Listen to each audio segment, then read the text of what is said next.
Everyone, welcome back to our track law lecture series, जहां हम judiciary के perspective से सारी चीजों को, सारे सेक्शंस को, सारे कॉन्सेप्ट्स को कॉन्ट्रैक्ट लॉ के डिस्कस करते हैं एंड इसे समझने की कोशिश करते हैं अलोंग विद दोस थिंग्स जो कि प्राइमरीली इंपॉर्टेंट है for the purpose of judiciary. Like certain question जो इसमें आते हैं, कुछ टॉपिक्स जो ज्यादा इंपॉर्टेंट है, वो सारी चीजें हम यहाँ पे डिस्कस करते हैं। सो इन द लास्ट लेक्चर अब तक हमने काफी कुछ इसमें डिस्कस कर लिया है। हमने शुरुआत से अगर बात करें तो हमने कॉन्ट्रैक्ट और अब तक सेक्शन 1 to 8 तक कवर कर लिया, व्हिच क्लियरली मींस हमने काफी कुछ डिस्कस कर लिया, जो एसेंशियल्स हैं, जो बेसिक्स ऑफ कॉन्ट्रैक्ट पूरा जो भी है। एंड पार्ट 1 हमने पूरा कवर करते हुए, इसका डिस्चार्ज क्या है, इसकी रेमेडीज क्या है, ये सारा कुछ करते हुए हम आ गए सेकंड पार्ट पे। बेसिकली कॉन्ट्रैक्ट को generally for the ease of convenience दो पार्ट में कैटेगराइज किया जाता है। तो फर्स्ट पार्ट जो है वही जनरल अप टू सेक्शन 75 जो हमने देखा, and then starts the section 124 से। अब इसे दो अलग अलग पार्ट में इसलिए डिवाइड करते हैं क्योंकि पार्ट 1 जो है वो बात करता है जनरल प्रिंसिपल्स जो है जितने भी कॉन्ट्रैक्ट फॉर्मेशन की, जैसे एसेंशियल्स हो गए, नेचर ऑफ कॉन्ट्रैक्ट, जैसे कंटिंजेंट क्या होता है, कंटिंजेंसी क्या होती है, उस तरीके के परफॉर्मेंस कैसे की जाएगी, डिस्चार्ज कैसे होगा, रेवोकेशन कैसे होगा, ब्रीच हो जाता है, ब्रीच कैसे कैसे हो सकता है, ब्रीच के लिए रेमेडीज क्या, ये सारी चीजें जो जनरल प्रिंसिपल्स है एक कॉन्ट्रैक्ट के एनफोर्समेंट के लिए, वो सारा। अब आता है, हमने लास्ट लेक्चर में किया था, पार्ट 2 में हमने स्टार्ट किया था, जो कि बात करता है इंडेमनिटी एंड गारंटी कॉन्ट्रैक्ट से। इस टॉपिक से हमने इस चैप्टर से शुरुआत करी थी, contract of indemnity and guarantee, wherein हमने सेक्शन 1 to 8 तक कवर कर लिया था। एक्चुअली आज हम शुरू करेंगे सेक्शन 129 से।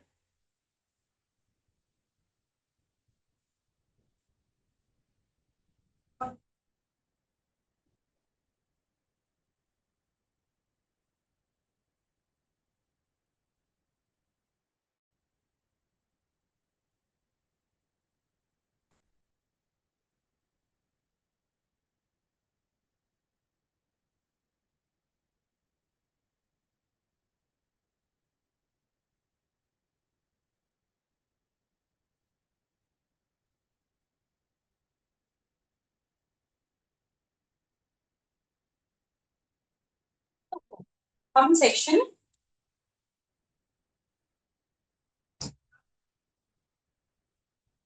128 साथ शुरुआत करेंगे। हमने 124 टू 128 के सेक्शंस को डिस्कस कर लिया था, जिसमें हमने कॉन्सेप्ट क्या क्या समझा। 124 and 125 deal with contract of indemnity. अब 125 के बाद 126 से concept of contract of guarantee का कॉन्सेप्ट शुरू होता है, एक नया कॉन्सेप्ट। सो 124 एंड 125 में हमने क्या देखा कि भाई इंडेमनिटी क्या होती है। तो इंडेमनिटी का इन जनरल मतलब क्या था, जो भी लॉसेस हुए उसको कवर, एक्सक्यूज मी, उसको कवर करना। वो मतलब जितने का आपको डैमेज हुआ उतना अमाउंट को कवर कर देना, ठीक है। सो इंडेमनिटी कॉन्ट्रैक्ट में वही कॉन्सेप्ट है। हमने वहां पे देखा दो पार्टीज होती हैं, इंडेमनीफायर एंड इंडेमनीफाइड, और उनके बीच का ये कॉन्ट्रैक्ट होता है जिसमें जो इंडेमनीफायर है उसका रोल प्राइमरी होता है। जैसे ही लॉस इनकर होगा इंडेमनिटी होल्डर या इंडेमनीफाइड को, indemnifier will come into picture और उस लॉसेस को कवर करेगा, he will make good the losses, ठीक है। यही कॉन्सेप्ट था ब्रीफली इंडेमनिटी कॉन्ट्रैक्ट का। इसके बाद से सेक्शन 126 ऑनवर्ड्स हमने 126, 127, 128 जब हमने देखा, तो हमने यहाँ बात करी कॉन्ट्रैक्ट ऑफ गारंटी की। सबसे पहले कॉन्ट्रैक्ट ऑफ गारंटी होता क्या है।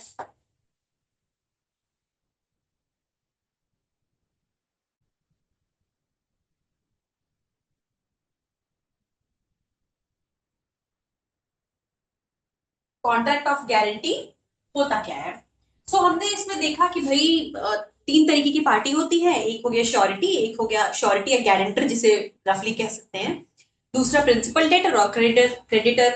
अब कॉन्ट्रैक्ट ऑफ गारंटी क्या है कि भाई एक पार्टी जो है वो गारंटी लेती है, जो प्रॉमिस करे वो गारंटी ले भैया ऐसा है, सुनो थर्ड पार्टी को, कि अगर इस पर्सन के बिहाफ पे क्रेडिटर को ये गारंटी देती है, वो प्रॉमिस हो गया कि भाई ये जो थर्ड पार्टी है जो कि प्रिंसिपल डेटर है, इसके बिहाफ पे अगर किसी तरीके का कोई डिफॉल्ट होता है, मतलब इसने अगर परफॉर्मेंस नहीं किया या डिस्चार्ज नहीं किया अपनी लाइबिलिटी या पेमेंट नहीं किया, जो भी इसके पास को जो परफॉर्मेंस है, अगर ये डिफॉल्ट करता है तो इसकी जगह पे मैं तुम्हारे लिए वो परफॉर्मेंस करूंगा, बिल्कुल डेटर की तरह, प्रिंसिपल डेटर की तरह, ठीक है।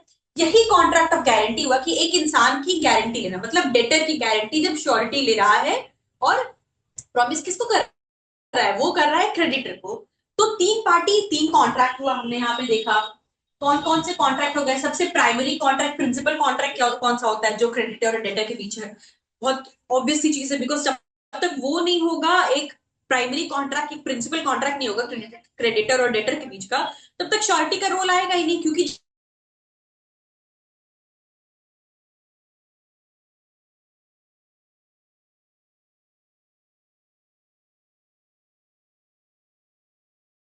पेमेंट करेगा क्रेडिटर को।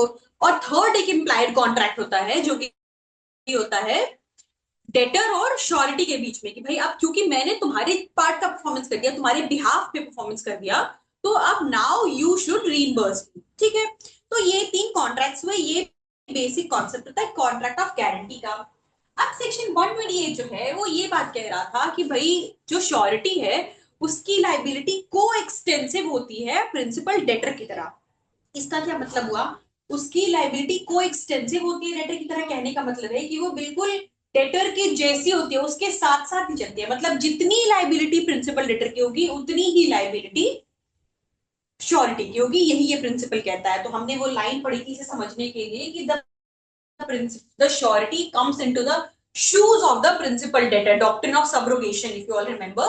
subrogation का मतलब होता था सब्स्टिट्यूशन। तो जब पेमेंट करना होता है, क्रेडिटर को जब पेमेंट करना है डेटर के बिहाफ पे, तो डेटर की जगह पे आ जाता है श्योरिटी, और डेटर की तरह उसको डिस्चार्ज करता है उसके पार्ट की लाइबिलिटीज उसके बिहाफ पे। ये कॉन्सेप्ट हमने अब तक समझ लिया था कॉन्ट्रैक्ट ऑफ गारंटी के केस में अप टिल 128। अब यहां से एक नया कॉन्सेप्ट शुरू होता है, कॉन्ट्रैक्ट ऑफ गारंटी का ही एक पार्ट है जो कि है कंटिन्यूइंग गारंटी। अब कंटिन्यूइंग गारंटी क्या होती है, देखिए सेक्शन 129 जो है वो कंटिन्यूइंग गारंटी की बात करता है, और क्या रहा है, a guarantee which extends to a series of transactions it's called a continuing guarantee. तो सेक्शन ने क्या कहा कि भाई एक ऐसा कॉन्ट्रैक्ट जिसमें, अब जैसे हम जब गारंटी की बात करें, हमने क्या कहा कि भाई तीन पार्टी है, देखिए ऐसा करते हैं, ये हो गई श्योरिटी, ये हो गया डेटर, और ये है क्रेडिटर। तीन पार्टी है, इनके बीच का प्रिंसिपल कॉन्ट्रैक्ट है, और इसे इसे पेमेंट करना है कॉन्ट्रैक्ट टू, और फिर इसे करने के बाद यहाँ एक इम्प्लाइड कॉन्ट्रैक्ट हो जाएगा। ठीक है, ये हमने कहा। लेकिन यहाँ पे क्या हो रहा है कि ये तो एक ही बार का ट्रांजैक्शन है, ये पूरा साइकिल एक बार का है। मतलब ये जो डिफॉल्ट किया डेटर ने, एक बार डिफॉल्ट किया, इसकी जगह पे श्योरिटी ने पेमेंट किया और फिर इसे करेगा, ये एक बार का है। ये हमने कहा इसे कॉन्ट्रैक्ट ऑफ गारंटी, एक बार की गारंटी ली श्योरिटी ने। अब इसी तरीके के कॉन्ट्रैक्ट में, गारंटी कॉन्ट्रैक्ट में ही, जब एक ट्रांजैक्शन के लिए नहीं बल्कि सीरीज ऑफ ट्रांजैक्शन के लिए हो, मतलब मल्टीपल ट्रांजैक्शंस के लिए जब गारंटी ली जाए कि अच्छा ठीक है, या तो अपटिल अमाउंट फिक्स है कि भैया इतने, मान लो 50,000 तक के लिए जितनी बार पेमेंट करेगा उतने बार तक की मेरी लाइबिलिटी, या जो भी मतलब कंटिन्यूइंग नेचर की गारंटी ले कि ठीक है डेटर इतने इतने समय तक या इतने अमाउंट के लिए या इस पर्टिकुलर पर्पस के लिए, जब तक जो भी ट्रांजैक्शन करेगा उस पूरे सीरीज के लिए श्योरिटी जो है वो गारंटी ले लेता है, किसकी, डेटर की गारंटी। तो जब एक सीरीज तक के लिए, ट्रांजैक्शन की पूरी सीरीज के लिए जो गारंटी एप्लीकेबल हो, वैसी गारंटी को हमने कंटिन्यूइंग कहा। कंटिन्यू का मतलब क्या हो, कंटिन्यू मतलब जो चल रहा है, जो कंटिन्यूड नेचर का है, जो खत्म नहीं हो रहा है। तो क्योंकि वो सीरीज के लिए हो गया, एक नहीं है, एक सिंगल ट्रांजैक्शन नहीं है। जब सिंगल ट्रांजैक्शन है तो हमने कॉन्ट्रैक्ट ऑफ गारंटी कह दिया। लेकिन उसी का एक टाइप आ गया, जब अगर ट्रांजैक्शन सिंगल नहीं है पर एक सीरीज है, उस सीरीज की जब गारंटी लेंगे तो उसे हम कहते हैं कॉन्ट्रैक्ट ऑफ कंटिन्यूइंग गारंटी। ठीक है, उसे हम कंटिन्यूइंग गारंटी कहा। अब यहाँ होता क्या, it does not apply to a single specific date. एक नहीं हो रहा है, जैसे हमने अभी तक के एग्जांपल्स में एक डेट की बात करी है, एक की बात नहीं कर रहा है, बल्कि rolling balance of transaction over a period of time. भाई इस एक समय के लिए जितनी बार जो ट्रांजैक्शन होगा उन सब की गारंटी ले रहा है कि जब जब डेटर जो है वो डिफॉल्ट पे आएगा, उसकी जगह पे श्योरिटी उसके लिए उसके बिहाफ परफॉर्मेंस करेगा। The surety in these cases, कौन सा, कंटिन्यूइंग गारंटी के अंदर, remains liable for the unpaid balance at the end of the guarantee up to the agreed limit।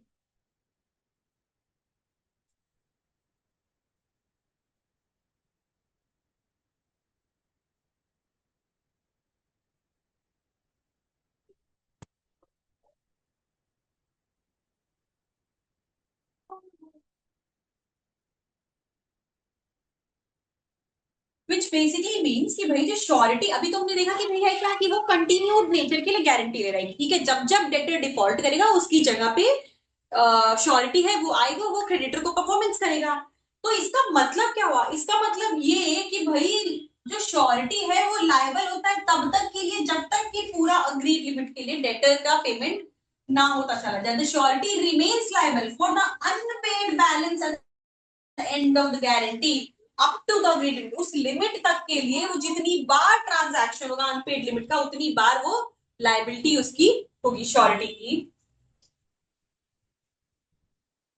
अब देखिए एग्जांपल समझते हैं, है क्या, A promises to be responsible up to 5000। तो ये कौन हो गया, पहले तो ए यहाँ पे हम देखते हैं ए कौन हो गया। इस एग्जांपल की हम बात करें तो ए कौन हो गया, ए सबसे पहले श्योरिटी हो गया, ठीक है। इसमें क्योंकि क्यों क्यों श्योरिटी हो गया, क्योंकि क्या क्या रहा है, ए promises to be responsible.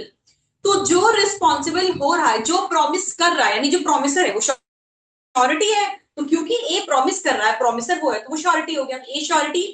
Up to ₹5,000 for C's honesty, C की ऑनेस्टी के लिए in collecting rents for B. तो बी कौन हो गया, बी के लिए कर रहा है, बी कौन हो गया क्रेडिटर, और सी कौन हो गया यहाँ पे, सी हो गया प्रिंसिपल डेटर, ठीक है। बिकॉज दिस कन्वर्ट्स किसके लिए कर रहा है, A promises to be responsible up to ₹5,000 for C's honesty in collecting rents for B।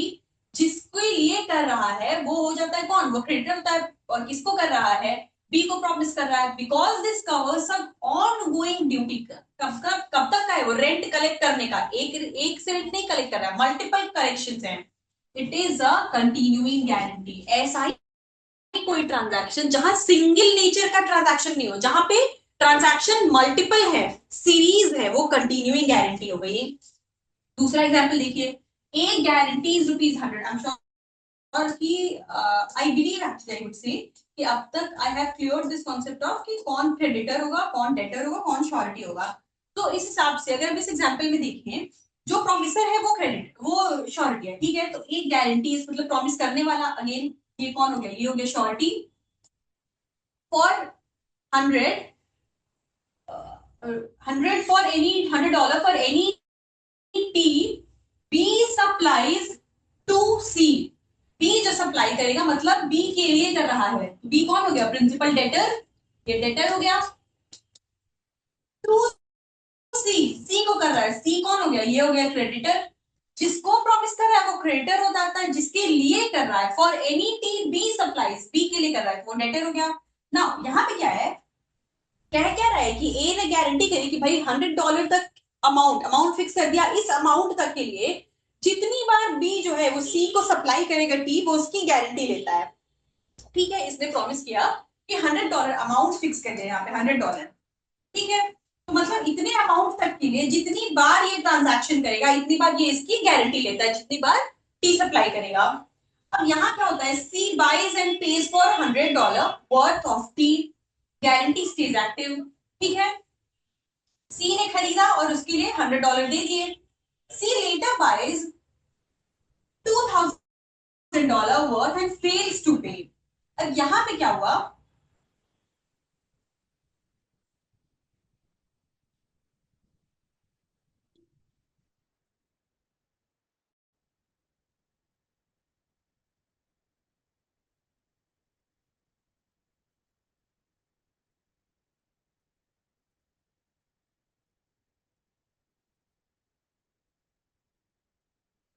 ये क्रेडिटर और ये डेटर में है। फॉर एनी बी प्रॉमिस करता है, ये guarantees $100 for any tea B जो सप्लाई करेगा सी को। सी ने खरीदा and pays $100 worth of tea. C letter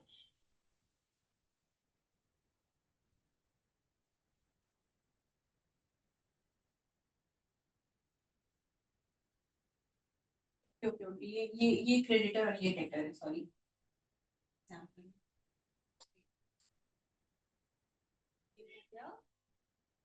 debtor ये है क्रेडिटर, इसके लिए ले रहा है कि बी जितने की भी करेगा जितने जिसको उसको कर रहा है और इसके लिए कर रहा है। सी क्या करता है यहाँ पे, सी जो है उसने $100 तक के लिए टी खरीदा, ठीक है। अब इसके बाद यहाँ पे तो गारंटी एज इट इज है, उसने 100 तक का ही लिया, लेकिन जैसे ही उसने $200 कर लिया, सी जो है वहां पे वो फेल हो गया, ठीक है। नाउ अब क्या है, क्योंकि ये फेल कर गया तो now A is liable for $100 because the guarantee recovered a series of supply. उसने क्या कहा था कि जितनी बार फेल करेगा सी उतने के लिए वो लायबल होगा, ठीक है। उसने यही कहा था कि भाई सी के लिए गारंटी ली थी कि सी बी को जितनी बार सप्लाई करेगा उसके लिए वो गारंटी है, ठीक है। बी मतलब बी सप्लाई करेगा और सी को पैसे देने हैं, तो पहले बार तो उसने पैसे दे दिए, खरीदा और पैसे दे दिए। दूसरी बार जब $200 का किया वहां पे वो फेल कर गया। अब क्योंकि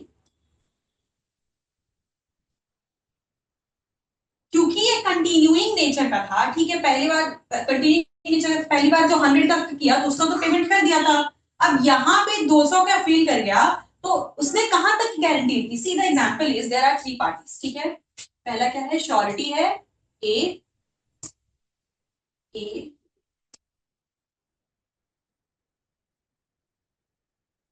ए ठीक है, ये श्योरिटी है। फिर है सी जो कि डेटर है, और बी जो कि क्रेडिटर है, ठीक है। तो बी को गारंटी देता है कि भाई ऐसा है कि सी जहां जहां डिफॉल्ट करेगा उसके लिए $100 तक की गारंटी लेता है। मतलब ए ने अमाउंट फिक्स कर रखा है, ठीक है, कि इतने तक के लिए वो गारंटी दे रहा है, तो $100 तक में जितनी बार ट्रांजैक्शन होगा वो उसकी गारंटी लेता है। इसने बी को गारंटी दी, ठीक है। अब होता क्या है यहाँ पे कि सी जो है इसने पहली बार जो ट्रांजैक्शन किया वो तो $100 का था, वहां तक उसने दे दिया, उसने एक टी खरीदा और उतने के लिए पेमेंट कर दिया। तो पेमेंट कर दिया तो यहाँ तो इसकी जो गारंटी थी वो एज इट इज रही, पहले जरूरत नहीं पड़ी। दूसरी बार फिर उसने क्या किया, $200 का खरीदा, लेकिन यहाँ पे क्या हुआ, खरीद तो लिया लेकिन यहाँ पे पेमेंट के लिए फेल कर गया। इसने लिया और डी ने, डेटर जो है, इसने लिया और फेल कर गया, ठीक है। अब क्योंकि श्योरिटी की लायबिलिटी $100 तक की थी, तो ये जब $200 में फेल करता है, इसमें से सिर्फ $100 तक के लिए लायबल है। मतलब बी को, यानी कि जो क्रेडिटर है, उसे $100 जो श्योरिटी है वो देगा। अब इसके दो रीजन है, $100 ही क्यों देगा। पहला तो गारंटी क्या थी कि $100 तक के अमाउंट तक के लिए थी, वो अमाउंट फिक्स था। अमाउंट गारंटी क्या थी कि इस अमाउंट के लिए कंटिन्यूइंग गारंटी है, मतलब जब तक इतने का ट्रांजैक्शन होगा उतने के लिए वो लायबल है, ठीक है। पहली बार में तो उसने कर दिया तो वहां जरूरत ही नहीं पड़ी। अब क्योंकि कंटिन्यूइंग था तो नेक्स्ट में भी आया, $100 की जरूरत पड़ी नहीं थी, नेक्स्ट नेक्स्ट ट्रांजैक्शन में भी आया। नेक्स्ट ट्रांजैक्शन जो कि ज्यादा अमाउंट का था उसमें जो डेटर है वो फेल कर गया। अब वहां फेल कर गया तो कंटिन्यूइंग नेचर के होने की वजह से लाइबिलिटी तो श्योरिटी की आएगी, लेकिन लिमिटेड रहेगी, कितने की, $100 तक की ही लिमिटेड है, इससे ज्यादा के लिए वो लाइबल नहीं होगा श्योरिटी। यही कह रहा है ये एग्जाम्पल। बेसिकली कंटिन्यूइंग गारंटी बस इतना है कि ट्रांजैक्शन सिंगल ट्रांजैक्शन के लिए नहीं है, वो सीरीज में कि वो चलती रहेगी, ठीक है।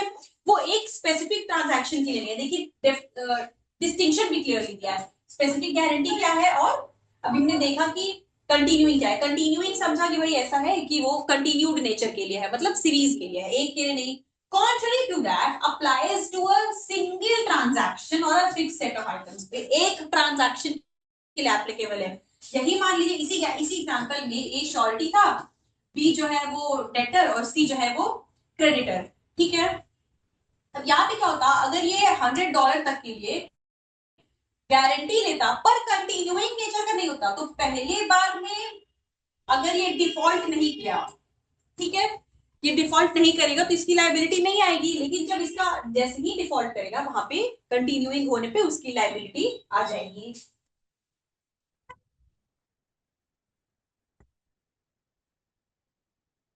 और स्पेसिफिक का मतलब ही होता है कोई एक स्पेसिफाइड, तो किसी एक के लिए जहां पे लगेगा सिंगल ट्रांजैक्शन के लिए वो स्पेसिफिक गारंटी है। Once perform the surety's liability ends, जहां पे परफॉर्मेंस हो गई वहां पे खत्म। अब उसी एग्जांपल में मान लीजिए हुआ क्या था पहले वाले एग्जांपल में कि पहली बार $100 का कर दिया, दूसरी बार 200 का किया, ठीक है। तो अब हम दो एंगल से देखते हैं। 200 किया विच इज मोर देन 100, तो उसकी लाइबिलिटी सिर्फ 100 तक की थी, तो उसने 100 कर दिया, मतलब 100 बचा रह गया, ठीक है, वहां है। अब दूसरा एग्जाम्पल देखते हैं, मान लो दूसरी बार में उसने सिर्फ $30 के लिए ट्रांजैक्शन किया, ठीक है, और श्योरिटी की लाइबिलिटी कितनी की है, 100 की है, तो मतलब वो 30 देगा, अभी भी उसके पास 70 बचा हुआ है। दूसरी बार फिर वो 20 की करता है, तो फिर वो 20 कर सकता है क्योंकि अभी भी उसके पास है। अब उसके पास कितना, $50 बचा हुआ। तीसरी बार जब वो करेगा $50 की का उसके बिहाफ पे पेमेंट डेटर के, तब जाके उसकी लाइबिलिटी यहाँ खत्म हो जाएगी। अब इसके बाद जो भी ट्रांजैक्शन डेटर करेगा इसके लिए श्योरिटी लायबल नहीं है, क्योंकि उसकी guarantee up till continuing nature जरूर थी, पर अप टिल अमाउंट फिक्स है, कितना, $100 की थी।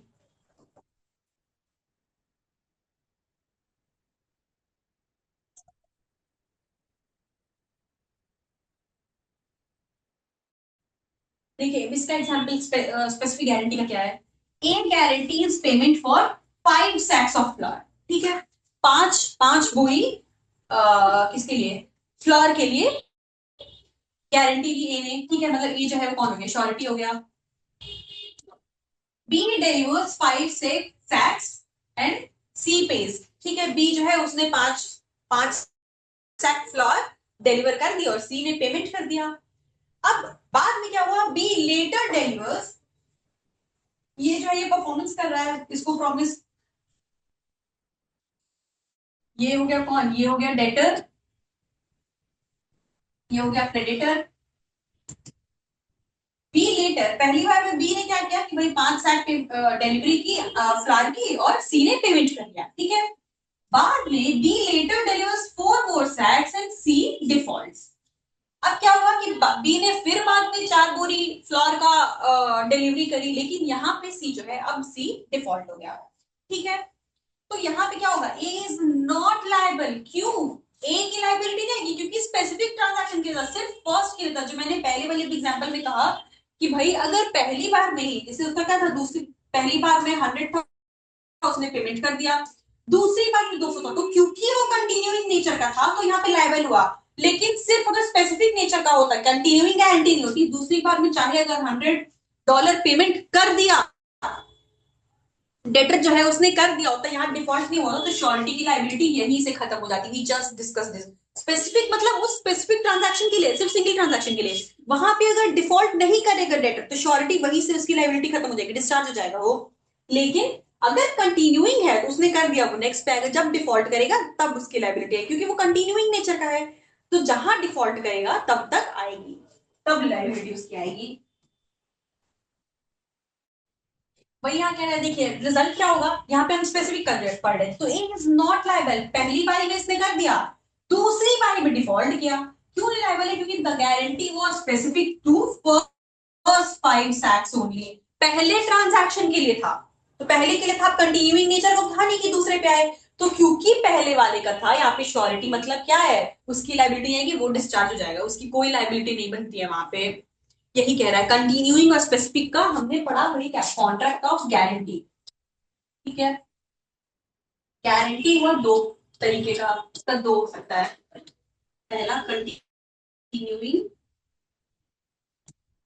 दूसरा स्पेसिफिक। स्पेसिफिक क्या है, स्पेसिफिक मतलब नाम ही होता है स्पेसिफिक, मतलब किसी एक स्पेसिफाइड के लिए, जिस ट्रांजैक्शन की हम बात कर रहे हैं उसी ट्रांजैक्शन में सिर्फ श्योरिटी की लाइबिलिटी आएगी, वहां पे अगर डेटर डिफॉल्ट करता है तो श्योरिटी आएगा, अगर नहीं करता है तो श्योरिटी की लाइबिलिटी फिर चाहे वैसे ट्रांजैक्शन बार बार होते रहे नहीं आएगी। कंटिन्यूइंग में है कि भाई अगर उसने डिफॉल्ट, जब डिफॉल्ट करेगा तब लाइबिलिटी श्योरिटी की आएगी, क्योंकि वो सीरीज के लिए है, और जितने अमाउंट तक का, अगर अमाउंट फिक्स है कि इतने अमाउंट तक का, अगर वो थोड़े थोड़े करके 4 बार में लाइबिलिटी आ रही है, तो जब तक वो अमाउंट वहां तक थ्रेशोल्ड नहीं पहुंचता है उसकी लाइबिलिटी तब तक रहेगी। तो सीरीज में और स्पेसिफिक में यही डिफरेंस है कि सीरीज जो हो गया वो कंटिन्यूड है, एक से ज्यादा ट्रांजैक्शंस के लिए है, वो पूरी सीरीज के लिए, लेकिन स्पेसिफिक में किसी स्पेसिफिक के लिए।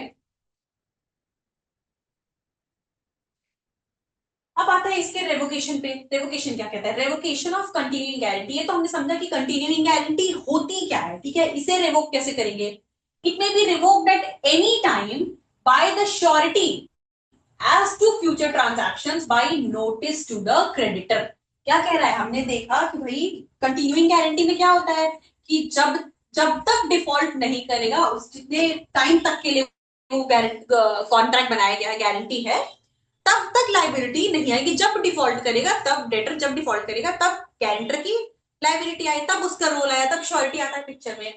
अब 130 क्या बता रहा है कि भाई उसका रेवोकेशन कैसे होगा, मतलब वो खत्म कैसे किया जाएगा, जो गारंटर है, जो श्योरिटी है, उसकी लाइबिलिटी खत्म कैसे होगी।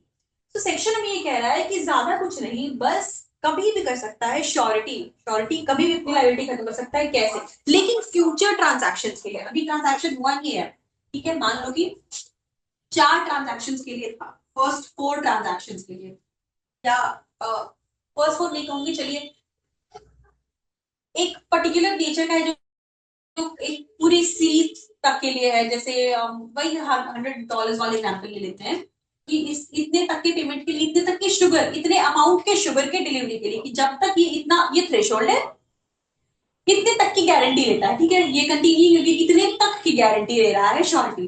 तो होता क्या है कि पहली बार में $30, दूसरी बार में 20, और फिर तीसरी बार में $50, ये हो गया $100, ये तीन, ठीक है, मान लीजिए 3 ट्रांजेक्शन हुए। अब क्या रहा है, क्योंकि ये अलग अलग बार में है तो ये कंटिन्यूइंग नेचर का हो गया।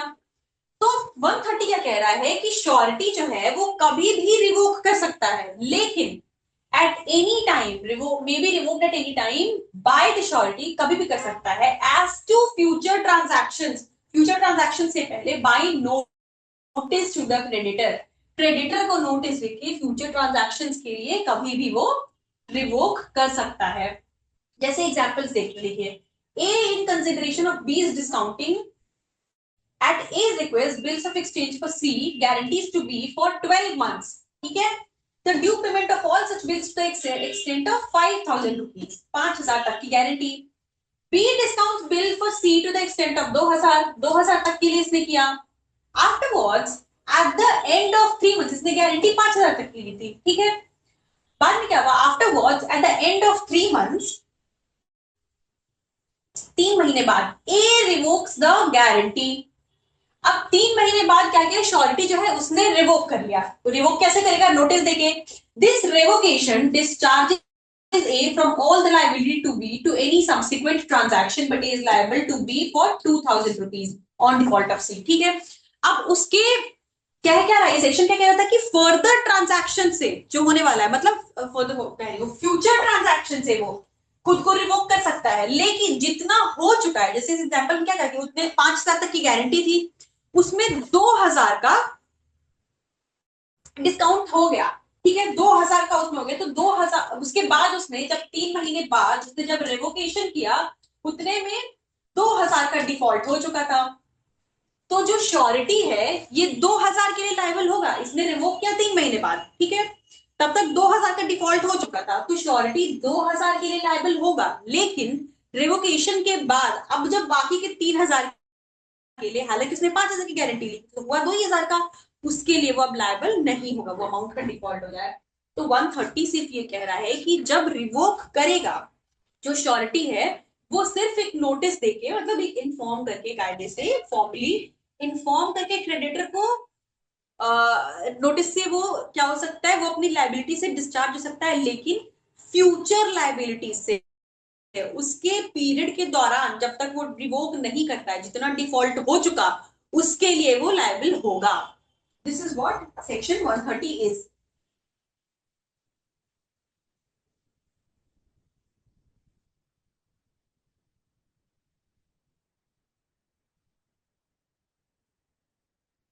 और दूसरा तरीका क्या कह रहा है, देखिए 131 से कहता है ये भी रेवोकेशन का तरीका है बाय, लेकिन कैसे, श्योरिटी इज डेथ, श्योरिटी की डेथ हो गई, the death of the surety operates in absence of any contract with the country as a revocation of a continuing guarantee as far as regards future transactions. लेकिन हमेशा future transactions की बात कर रहे हैं हम, मतलब उसके रेवोकेशन के पहले, जिस डेट को रेवोकेशन के लिए वो नोटिस दे रहा है या जिस डेट को डेथ हो रही है, उसके रेवोकेशन के पहले जितने का डिफॉल्ट हो चुका उतने के लिए वो लाइबल है, लेकिन फ्यूचर के लिए नहीं है, बाद के डिफॉल्ट के लिए मेरी लाइबिलिटी खत्म, अब मुझे मतलब नहीं है। सो हमें पता चला यहां से सेक्शन 130 एंड 131 से कि श्योरिटी की लाइबिलिटी को रिवोक किया जा सकता है। कैसे, श्योरिटी खुद ही करेगा, उसके तरीके दो हैं।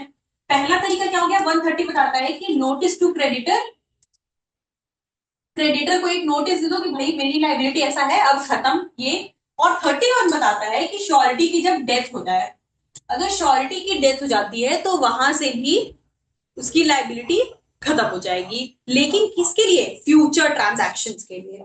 ठीक है, ये दो रेवोकेशन का तरीका है। अब आते हैं 132 पे। सो बेसिक बहुत छोटे छोटे सेक्शन से इसने बताया कि रिवोक कैसे हो सकती है उसकी लाइबिलिटी। अब आते हैं 132 पे, ये क्या कह रहा है, लाइबिलिटी ऑफ टू श्योरिटीज, दो श्योरिटी हो तो उनकी लाइबिलिटी कैसे कैसे होगी।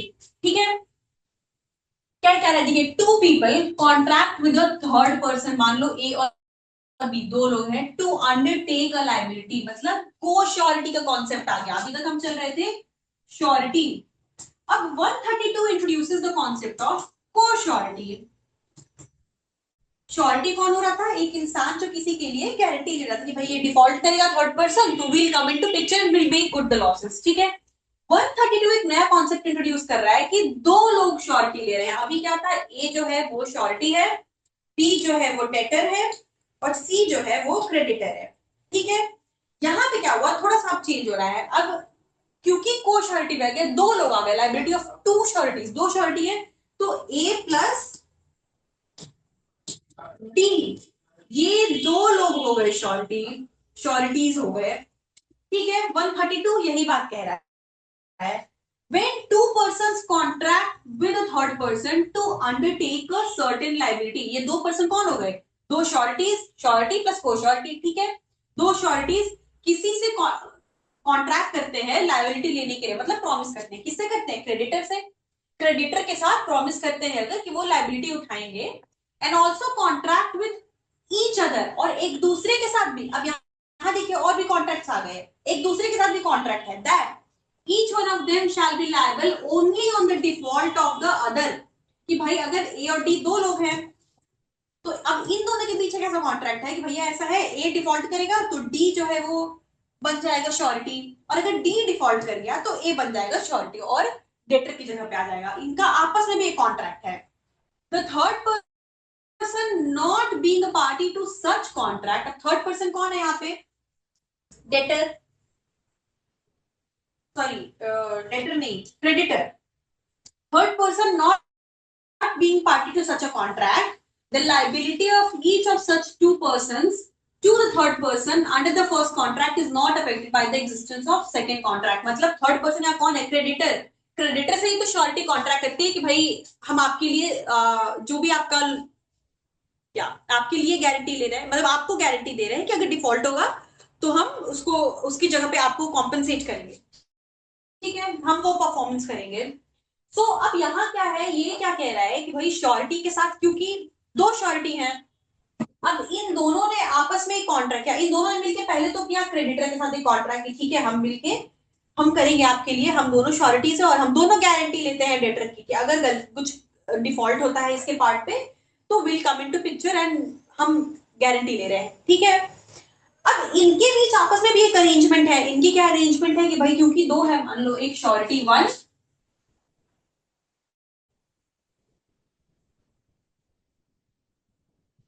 इनके बीच भी दो एक कॉन्ट्रैक्ट है, एक श्योरिटी वन दूसरा श्योरिटी टू।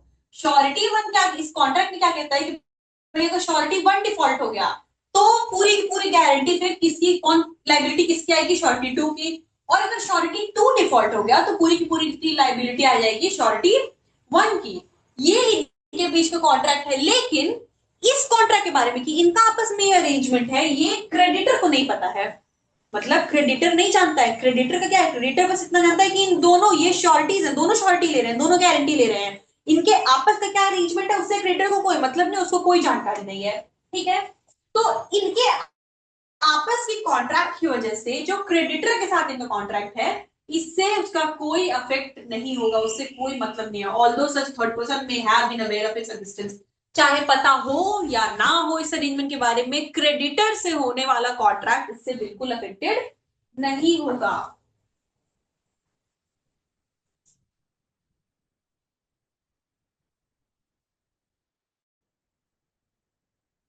देखते हैं इसके एग्जाम्पल देखते हैं।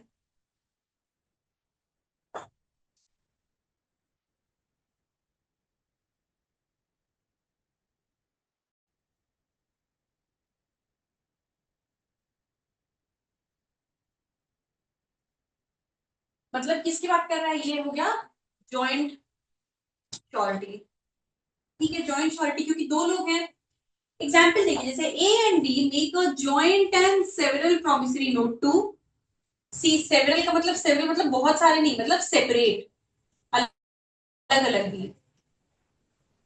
ठीक है, एक जॉइंट प्रॉमिस करते हैं सी को, A makes it in fact as surety for B and C knows that this at the time when the note is made. The fact that A to the knowledge of C made the note a surety of B is no answer to a suit by C against A upon the note. Simple सी बात है कि भाई अगर आप दोनों के बीच का जो भी अरेंजमेंट है उसके बारे में मुझे पता है या नहीं है, मुझे उससे फर्क नहीं पड़ता। मेरे साथ अगर गलत हो रहा है, मेरे साथ जब गलत हुआ, आपने गारंटी ली है तो अब आपकी लायबिलिटी बनती है।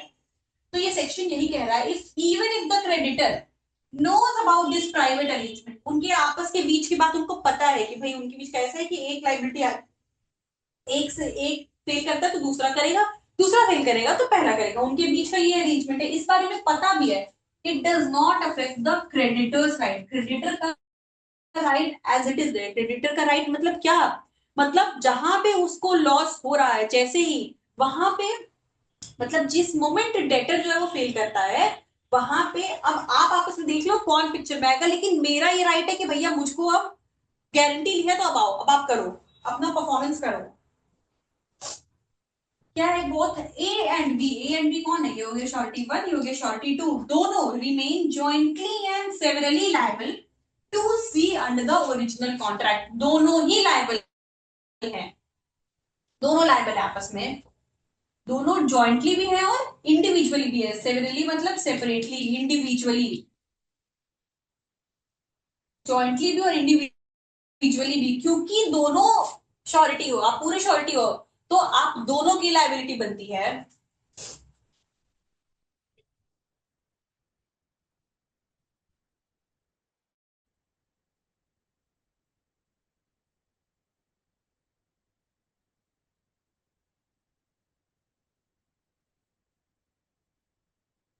ये बस इतना ही कह रहा है कि अगर दो श्योरिटी हैं तो उनके आपस के अरेंजमेंट से कोई भी फर्क क्रेडिटर को नहीं पड़ेगा। आपका आपस में जो भी है, जो जिसको पेमेंट करना, जिसको किसके फॉल्ट पे कौन आ रहा है, ये मुझे उससे कोई मतलब नहीं है एज क्रेडिटर। भाई जहां पे डिफॉल्ट हुआ डेटर का, अब आप करो, you come in to picture, you do the performance. ठीक है, 132 बस इतना ही कह रहा है। देखिए डिस्चार्ज का यहाँ पे कॉन्सेप्ट हमने ऑलरेडी देख लिया। 130 नोटिस देके कभी भी कर सकता है।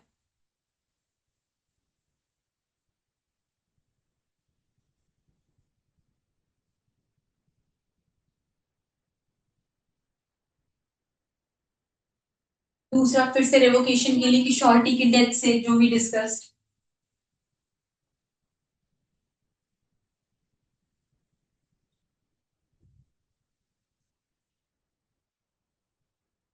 अब आते हैं 133 पे। ठीक है, 133 क्या कह रहा है कि discharge of surety by variance in terms of contract. Discharge हो गया। अब देखिए, इसके पहले 130 एंड 131 में क्या था, रिवोक किया। किसने रिवोक किया, श्योरिटी ने रिवोक किया था। रिवोक करना मतलब विड्रॉ कर दिया था कि भाई मेरी लायबिलिटी यहां से अब नहीं रहेगी, विड्रॉ कर लिया था उसे। ठीक है, रेवोकेशन का मतलब भी वही होता है। 133 क्या है, डिस्चार्ज। दोनों में अंतर है, रेवोकेशन में और डिस्चार्ज में, दोनों डिफरेंट हैं, दोनों में डिफरेंस है। रेवोकेशन का मतलब होता है विड्रॉवल, विड्रॉ कर लेना। ठीक है, वही डिस्चार्ज का मतलब होता है टर्मिनेशन, खत्म हो जाना। दोनों में डिफरेंस है। ठीक है, तो 130 131 जहां बात करता है रेवोकेशन की, श्योरिटी की, लायबिलिटी की, वही 133 बात करता है कि भाई डिस्चार्ज कैसे हो जाएगा अपनी लायबिलिटी से।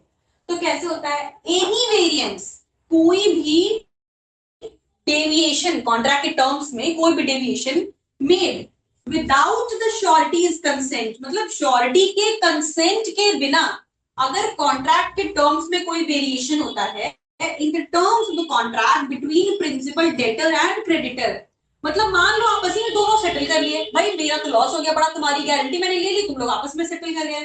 तो डेटर और क्रेडिटर जो है आपस में अगर कोई कॉन्ट्रैक्ट में के टर्म्स में कोई चेंज कर देते हैं, कोई वेरिएंस लाते हैं, बिना श्योरिटी के, कंसेंट के बिना, उसकी मर्जी के बिना, उससे बताए हुए, it discharges the surety as to the transaction subsequent to the variance. मतलब अब आज के बाद से मान लो आज के डेट में, आज के डेट में प्रिंसिपल डेटर,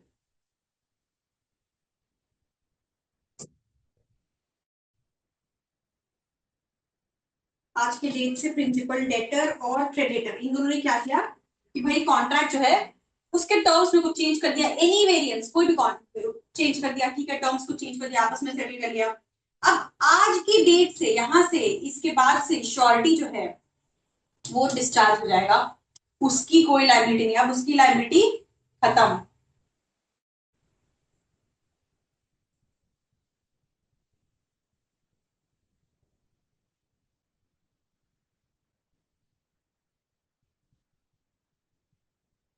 की लाइबिलिटी यहां से खत्म हो जाती है।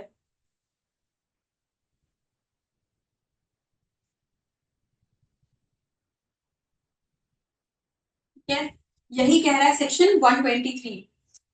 एग्जाम्पल देखते हैं इस तरीके, पहले उससे पहले और समझ लेते हैं। Any change, any variance made to the terms between the contract between principal debtor and creditor, debtor और क्रेडिटर आपस में ही कर लिए कोई कॉन्ट्रैक्ट, और कॉन्ट्रैक्ट के टर्म्स चेंज कर दिया। अभी तक गारंटी में क्या था कि भाई गारंटी ने, गारंटर जो है, जो श्योरिटी है, उसने डेटर के डिफॉल्ट पे गारंटी ली। अब डेटर और क्रेडिटर ने क्या किया, आपस में ही मिलकर कोई कॉन्ट्रैक्ट में टर्म्स पे चेंज कर दिया, ठीक है, मान लो अपने बेनिफिट के लिए कर लिया।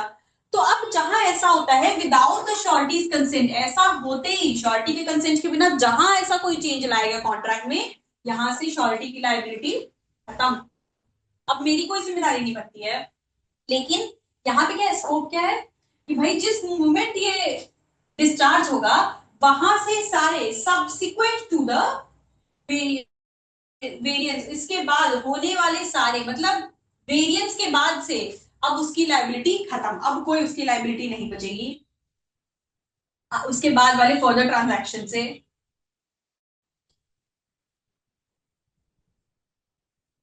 देखिए इसका एग्जांपल देखते हैं, जैसे मान लीजिए ए गारंटीज बीज कंडक्ट एज अ मैनेजर, ठीक है, letter B and the bank agree to raise B's salary but also make him liable for 1/4 of overdraft losses without A's consent। यहाँ तो ये तो श्योरिटी था, ठीक है, ये गारंटी कर रहा है। अब होता क्या है कि बी के कंडक्ट की गारंटी ली गई एज अ मैनेजर, ठीक है, ए जो है, ए ने गारंटी ली थी कि भाई नहीं ऐसा है कि बी बहुत बढ़िया आदमी है, बहुत ऑनेस्ट इंसान है, उसकी गारंटी ली थी उसने, ठीक है। ये कौन हो गया, इसकी गारंटी ली, हो गया डेटर। ए जो है उसने बी के लिए गारंटी ली थी कि भाई एक मैनेजर की तरह बहुत बढ़िया इंसान है। बाद में बी ने क्या किया कि बी और बैंक दोनों मिलके उसने बी की सैलरी बढ़ा दी, लेकिन उसको agree to raise B's salary but also make him liable for 1/4 of overdraft losses without A's consent। ए के कंसेंट के बिना उसने, किसने, ए जो है, उसने, श्योरिटी ने बैंक से ही तो उसके लिए गारंटी ली थी कि नहीं ऐसा है कि भाई बहुत बढ़िया मैनेजर है, कुछ गड़बड़ नहीं करेगा, बहुत ऑनेस्ट से सब ठीक है, ठीक है। लेकिन अब बाद में बैंक ने, मतलब क्रेडिटर, ये क्रेडिटर हो गया, क्रेडिटर और डेटर ने मिलकर आपस में क्या किया कि भाई बी की सैलरी बढ़ा दी और उसे 1/4 लॉसेस के लिए, जो भी ओवरड्राफ्ट लॉसेस होंगे उसके लिए लायबल बना दिया, सब कुछ खुद ही चेंज कर दिया आपस में, ठीक है, ए की मर्जी के बिना। अब क्योंकि ए का कोई कंसेंट नहीं था, तो यहाँ पे क्या हो जाएगा, कॉन्सिक्वेंस क्या है, ए डिस्चार्ज हो गया, ठीक है, ए यहां से डिस्चार्ज हो जाएगा। सेकेंड एग्जाम्पल देखते हैं। ए गारंटीज बीज कंडक्ट, गारंटी मतलब ये श्योरिटी है, ठीक है, और इसके कंडक्ट कर रहा है, यानी ये डेटर है, पब्लिक ऑफिस, ठीक है। अब बात में होता क्या है कि A later materially changes the duties of that office.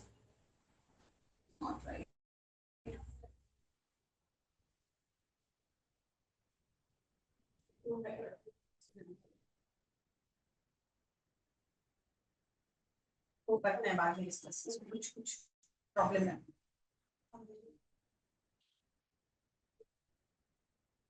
तो द पॉइंट इज कि इस एग्जाम्पल इस सेक्शन में ये कह रहा है कि अगर आपस में मिलके डेटर और क्रेडिटर ने किसी तरीके का कोई सेटलमेंट कर लिया है तो उसके लिए जो है फिर अगर सेटलमेंट नहीं कहूंगी पर आपस में किसी तरीके का कोई कॉन्ट्रैक्ट कर दिया जो कि ओरिजिनल जो गारंटी का कॉन्ट्रैक्ट था उसमें कोई टर्म्स में चेंज करता है, ठीक है, तो उस पे किसी तरीके के वेरिएंस को लेके आता है और अगर ये चीज बिना श्योरिटी के कंसेंट की गई है तो वहां से श्योरिटी अब डिस्चार्ज हो जाएगा, उसके बाद से सब्सिक्वेंटली वो लायबल नहीं है।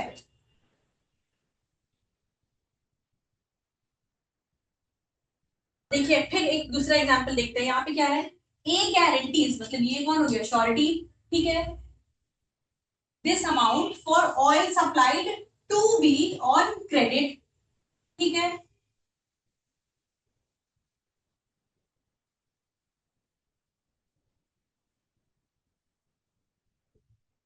ये कौन हो गया, ये क्रेडिटर हो गया, ये क्रेडिट पे कर रहा है। लेटर बी एंड सी ये है debtor, B and C secretly agree to switch to cash ready mode payments to pay off old debts।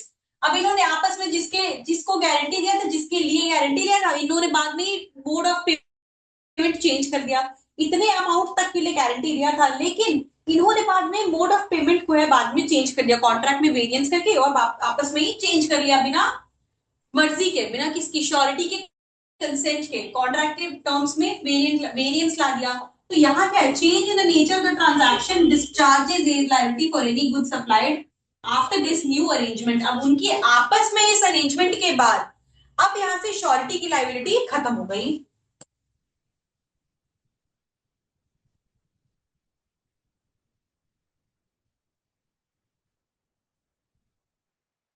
One thirty four 134 क्या कहता है, discharge of surety by release और डिस्चार्ज ऑफ प्रिंसिपल डेटर। ये section क्या कह रहा है, that a surety is discharge from liability through two main scenarios, दो तरीके से श्योरिटी और डिस्चार्ज हो सकता है। अभी हमने पहला तरीका देखा, डिस्चार्ज का पहला मोड था ना ये जो है डिस्चार्ज हो रहा तो श्योरिटी यहाँ पे, तो डिस्चार्ज का फर्स्ट मोड हो गया ये this section, discharge of surety का पहला तरीका, ठीक है। पहला तरीका क्या है कि अगर क्रेडिटर और डेटर आपस में कोई वेरिएंस कर लेते हैं ओरिजिनल कॉन्ट्रैक्ट में without the consent of the surety. अब 134 दो और तरीके बताता है, अब वो क्या है, पहला, any contract between the creditor and the debtor by which the debtor is released. अब या तो वो कोई ऐसा कॉन्ट्रैक्ट करते हैं, कौन, डेटर और प्रिंसिपल, जो कि डेटर को रिलीज कर देता है, ठीक है, मतलब भाई अब तुम्हारी कोई लायबिलिटी यहां से नहीं है, उसे ही रिलीज कर दिया, the surety is discharge by any contract the creditor and the debtor by which the principal debtor is released. ये हो गया सेकंड मोड, मतलब आपस में कॉन्ट्रैक्ट किया क्रेडिटर और डेटर ने कि डेटर रिलीज हो गया, अब ठीक है, अब आपकी कोई रिस्पॉन्सिबिलिटी नहीं बनती है। और दूसरा, बाय एनी एक्ट और ओमिशन ऑफ द क्रेडिटर, या दूसरा क्या तरीका है, क्रेडिटर का कोई ऐसा एक्ट या omission the consequence of which is the discharge of principal debtor. या तो लीगल कॉन्सिक्वेंस, या तो आपने क्या किया कि भाई एक कॉन्ट्रैक्ट किया जिससे डेटर को डिस्चार्ज कर दिया, रिलीज कर दिया, तो क्योंकि डेटर ही डिस्चार्ज हो गया तो अब हमने पढ़ा है कि भाई क्या है कि को एक्सटेंसिव लायबिलिटी होती है, को एक्सटेंसिव है ना, को एक्सटेंसिव का मतलब कि जितनी लायबिलिटी डेटर की है उतनी ही क्रेडिटर की भी है, तो क्योंकि डिस्चार्ज हो गया डेटर ही तो डिस्चार्ज हो जाएगा श्योरिटी भी, सिंपली वही होता है। तो पहला तरीका ये हो गया, डायरेक्ट रिलीज, आपस में कॉन्ट्रैक्ट किया क्रेडिटर और डेटर ने और रिलीज कर दिया डेटर को, तो श्योरिटी ऑटोमेटिकली रिलीज हो गया। दूसरा तरीका, क्रेडिटर कुछ ऐसा करे, कोई एक्ट या ओमिशन कुछ ऐसा करे जो जिसका कॉन्सिक्वेंस, जिसका लीगल कॉन्सिक्वेंस ये हो कि भाई प्रिंसिपल डेटर जो है वो डिस्चार्ज हो जाए, मतलब कोई एक्ट ऐसा करना या कोई ओमिशन ऐसा करना, ओमिशन मतलब कुछ ना करना, यानी कुछ करना और कुछ ना करना, कोई ऐसी चीज जिसका कॉन्सिक्वेंस ये हो, मतलब जिसका रिजल्ट, लीगल कॉन्सिक्वेंस ये हो जाए कि उससे डेटर डिस्चार्ज हो गया, रिलीज हो गया। अब क्योंकि डिस्चार्ज हो गया डेटर का ही तो श्योरिटी ऑटोमेटिकली रिलीज हो गया, तो ये हमारे पास सेकेंड मोड हो गया, ये पहला और ये सेकेंड। तो हमारे पास तीन तरीके हो गए डिस्चार्ज के, सेक्शन 133 एंड 134 देखने के बाद डिस्चार्ज ऑफ श्योरिटी के तीन तरीके हमें पता चले। पहला क्या था, पहला कॉन्ट्रैक्ट के टर्म्स में, ओरिजिनल कॉन्ट्रैक्ट के टर्म्स में variance between variance by the contract, जो ओरिजिनल कॉन्ट्रैक्ट था क्या कह रहा था, any variance made without the shortage in terms of contract between principal debtor and the creditor, आपस में कॉन्ट्रैक्ट के टर्म्स में कोई चेंज कर लेना उससे डिस्चार्ज हो जाएगा। या दूसरा दूसरा क्या कह रहा है कि भैया आप डायरेक्ट उसे रिलीज ही करो, क्रेडिटर और डेटर एक कॉन्ट्रैक्ट करते हैं रिलीज करने के लिए वो। या तीसरा लास्ट है कि भाई क्रेडिटर कोई ऐसा एक्ट करे या ऐसा कोई ओमिशन करे जिसका कॉन्सिक्वेंस ये हो कि भाई डेटर रिलीज हो गया। आप डेटर रिलीज तो श्योरिटी भी रिलीज, तो तीन तरीके हमें डिस्चार्ज के मिले। चौथा 135,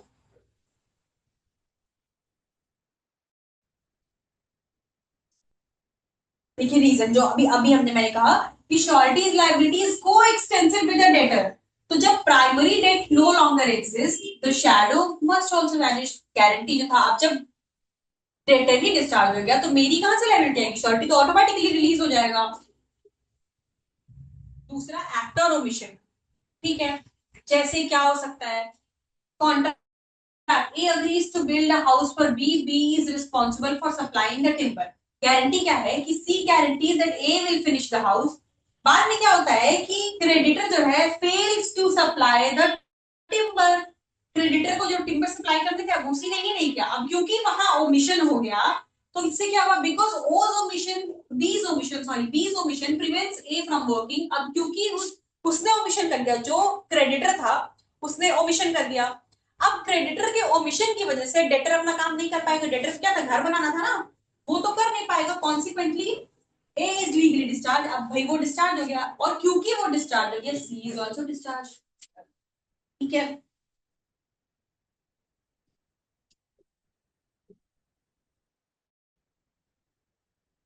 वन थर्टी फाइव, अब 135 क्या कह रहा है,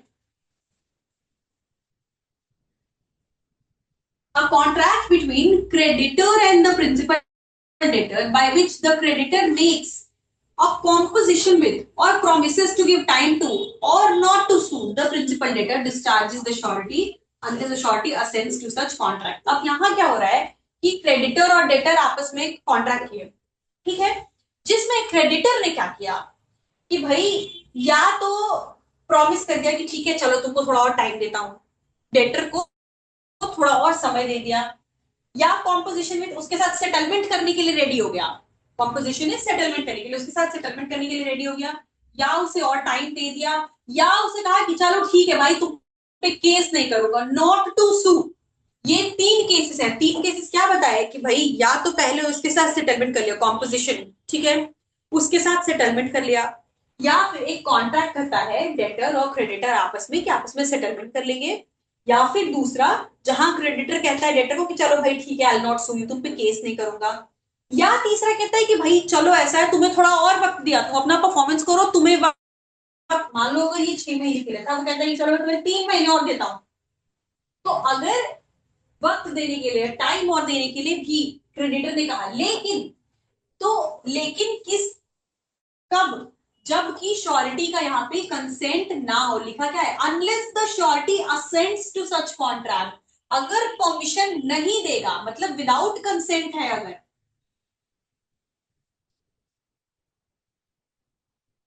विदाउट कंसेंट है मतलब किसकी, श्योरिटी के विदाउट कंसेंट है तो श्योरिटी डिस्चार्ज हो जाएगा, unless the surety assents to such contract, और अगर असेंट दे दिया कंसेंट दे दिया तो डिस्चार्ज नहीं होगा। तो हमें यहां से एक और डिस्चार्ज का तरीका पता लगा, फोर्थ मोड।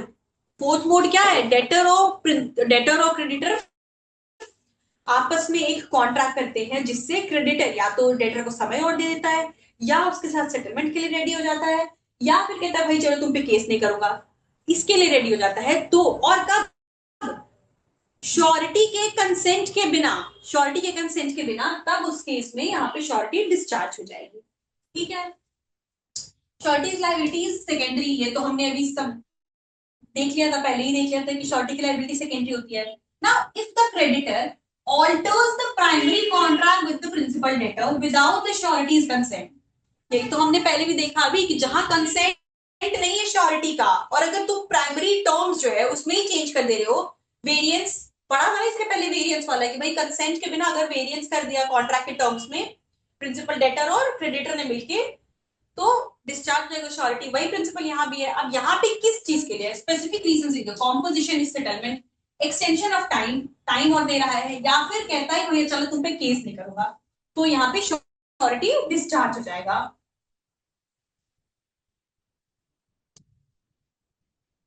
तीन तरीके दिए गए हैं क्या क्या इस सेक्शन में, कॉम्पोजिशन, क्रेडिटर एक्सेप्ट्स स्मॉलर सम और different terms and originally agreed. भाई चलो सेटल कर लेते हैं, ठीक है आपस में एक काम करो, तुम थोड़ा कम ही कर दो, जो भी तुमको पेमेंट करना है, मान लो अगर 50,000 का पेमेंट है तुम मुझे 35 करो, मान लेता हूं मैं, ठीक है, या तो वो करता है या थोड़ा बहुत कुछ वेरिएंस के साथ उसको एक्सेप्ट कर लेता है, तो कॉम्पोजिशन आपस में सेटल कर जाना, ठीक है। गिविंग टाइम, टाइम एक्सटेंड करता है कि भाई grants the and extension to pay the debt, time दे देता है और भाई ठीक है तुम्हें 6 महीने, तुम 3 महीने और लो लेकिन परफॉर्मेंस करो। और तीसरा नॉट टू सू, कि तुम्हारे अगेंस्ट किसी तरीके का लीगल एक्शन नहीं लिया जाएगा।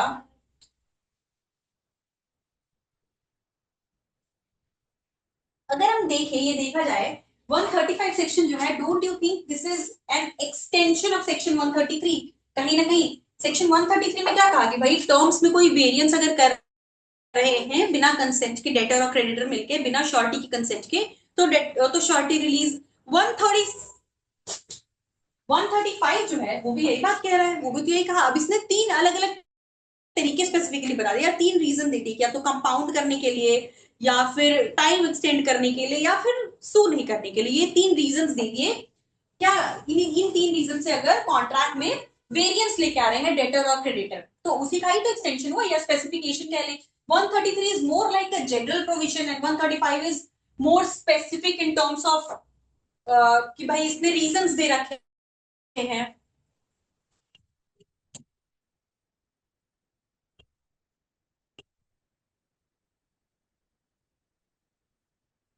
अब आते हैं 136। 136 बताता है श्योरिटी कब डिस्चार्ज नहीं होगा, श्योरिटी नॉट डिस्चार्ज, ठीक है। अब यहां से कुछ सेक्शन आगे जो बताएंगे कि श्योरिटी कब डिस्चार्ज नहीं होगा। अभी तो हमने देखा भी तीन चार तरीके से कि श्योरिटी कैसे कैसे डिस्चार्ज हो रहा है। 133 ने एक तरीका बताया, 134 ने दो तरीके बताए, 135 ने भी एक तरीका बताया, ठीक है, कि वो वैसे डिस्चार्ज होगा। ये चार हमें रीजन तरीके बताए गए, चार मोड्स बताए गए जैसे डिस्चार्ज डिस्चार्ज होगा श्योरिटी, जिससे श्योरिटी डिस्चार्ज हो जाएगा। और तीनों में देखिए, अगर तीनों में बात की जाए तो हो कैसे रहा है, between a contract by actually 134 135 ये सभी 133 का एक्सटेंशन हुआ, क्योंकि 133 ने जनरल रूल ले डाउन किया कि भाई अगर किसी कोई कॉन्ट्रैक्ट डेटर और क्रेडिटर कर रहे हैं बिना श्योरिटी के कंसेंट के, जिससे टर्म्स में वेरिएंस आ रहे हैं कॉन्ट्रैक्ट के लेके आ रहे हैं, वहां डिस्चार्ज हो जाएगा। 134 ने भी कहा कि भाई आपस में कॉन्ट्रैक्ट कर रहे हैं इस रीजन से, या तो डेटर को रिलीज करने के लिए, या फिर दूसरा दिया कि अगर कोई एक्ट या ओमिशन क्रेडिटर का, ठीक है, वहां भी वही है। यहां तीसरा भी ये बता रहा है कि भाई अगर आपस में कॉन्ट्रैक्ट कर रहे हैं इन रीजन से, तो उसी का ही एक्सटेंशन है ये दोनों सेक्शंस भी। लेकिन इस इन तीन सेक्शन से हमें चार मोड्स हमारे मिले जिससे डिस्चार्ज होगी श्योरिटी। अब आगे जो सेक्शंस है 136 से, वो हमें बता रहे हैं कि डिस्चार्ज कब नहीं होगी श्योरिटी। तो 136 सबसे पहले कह रहा है surety not discharge when agreement made with third person to give time to principal debtor.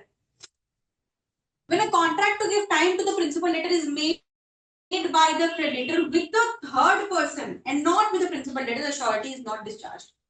अब क्या हुआ कि भाई हमने देखा ठीक इसके पिछले वाले सेक्शन में 135 में कि अगर डेटर और क्रेडिटर आपस में कॉन्ट्रैक्ट करते हैं, जहां डेटर कहता है कि चलो भाई तुम्हें कुछ और वक्त दिया, तुम अपना पेमेंट करो, तुम अपनी परफॉर्मेंस करो, ठीक है। यहाँ पे क्योंकि डायरेक्टली वक्त कॉन्ट्रैक्ट करके डेटर से ही कॉन्ट्रैक्ट करके उसे ही वक्त दे दिया है, और ये सब हुआ श्योरिटी के परमिशन के बिना, ठीक है, श्योरिटी के कंसेंट के बिना, तो वहां पे श्योरिटी रिलीज हो गई। 136 क्या कह रहा है, यहां भी कॉन्ट्रैक्ट हो रहा है लेकिन, और टाइम एक्सटेंशन का ही कॉन्ट्रैक्ट हो रहा है, लेकिन कॉन्ट्रैक्ट क्रेडिटर और डेटर के बीच नहीं है, बल्कि क्रेडिटर और एक थर्ड पार्टी के बीच में है। क्रेडिटर और थर्ड पार्टी के बीच में जब एक कॉन्ट्रैक्ट होता है जहां पे ये बात डिसाइड की जाती है कि डेटर को थोड़ा और टाइम दिया जाएगा, when a contract to give time to the principal debtor is made, जब एक कॉन्ट्रैक्ट बनाया जाता है डेटर को और टाइम देने के लिए, बट किसके बीच, by the creditor with the third person, लेकिन डेटर और क्रेडिटर के बीच में नहीं, बल्कि क्रेडिटर और एक थर्ड पार्टी के बीच में एक कॉन्ट्रैक्ट बनता है कि भाई इससे डेटर को अगर और वक्त दिया जाएगा, यहाँ पे श्योरिटी डिस्चार्ज नहीं होगी। लेकिन यही यही एक्सटेंशन ऑफ टाइम अगर इन दोनों के बीच होगा, यहाँ श्योरिटी डिस्चार्ज हो जाएगा। ये हो गया 136। ठीक है, देखिए एक सेक्शन हो गया, यही मैंने कहा कि 135 का एक सेक्शन हो गया। Usually if a creditor gives debtor extra time to pay the sureties without surety's consent, surety discharge. ठीक है, 135 में जनरल हो गया। इसी का एक्सेप्शन 136 हो गया, जो कह रहा है it provides a specific scenario where the surety remains liable despite an agreement to extend time. क्यों? क्योंकि ये डेटर और क्रेडिटर के बीच का अग्रीमेंट नहीं है, बल्कि क्रेडिटर और एक थर्ड पार्टी के बीच का है।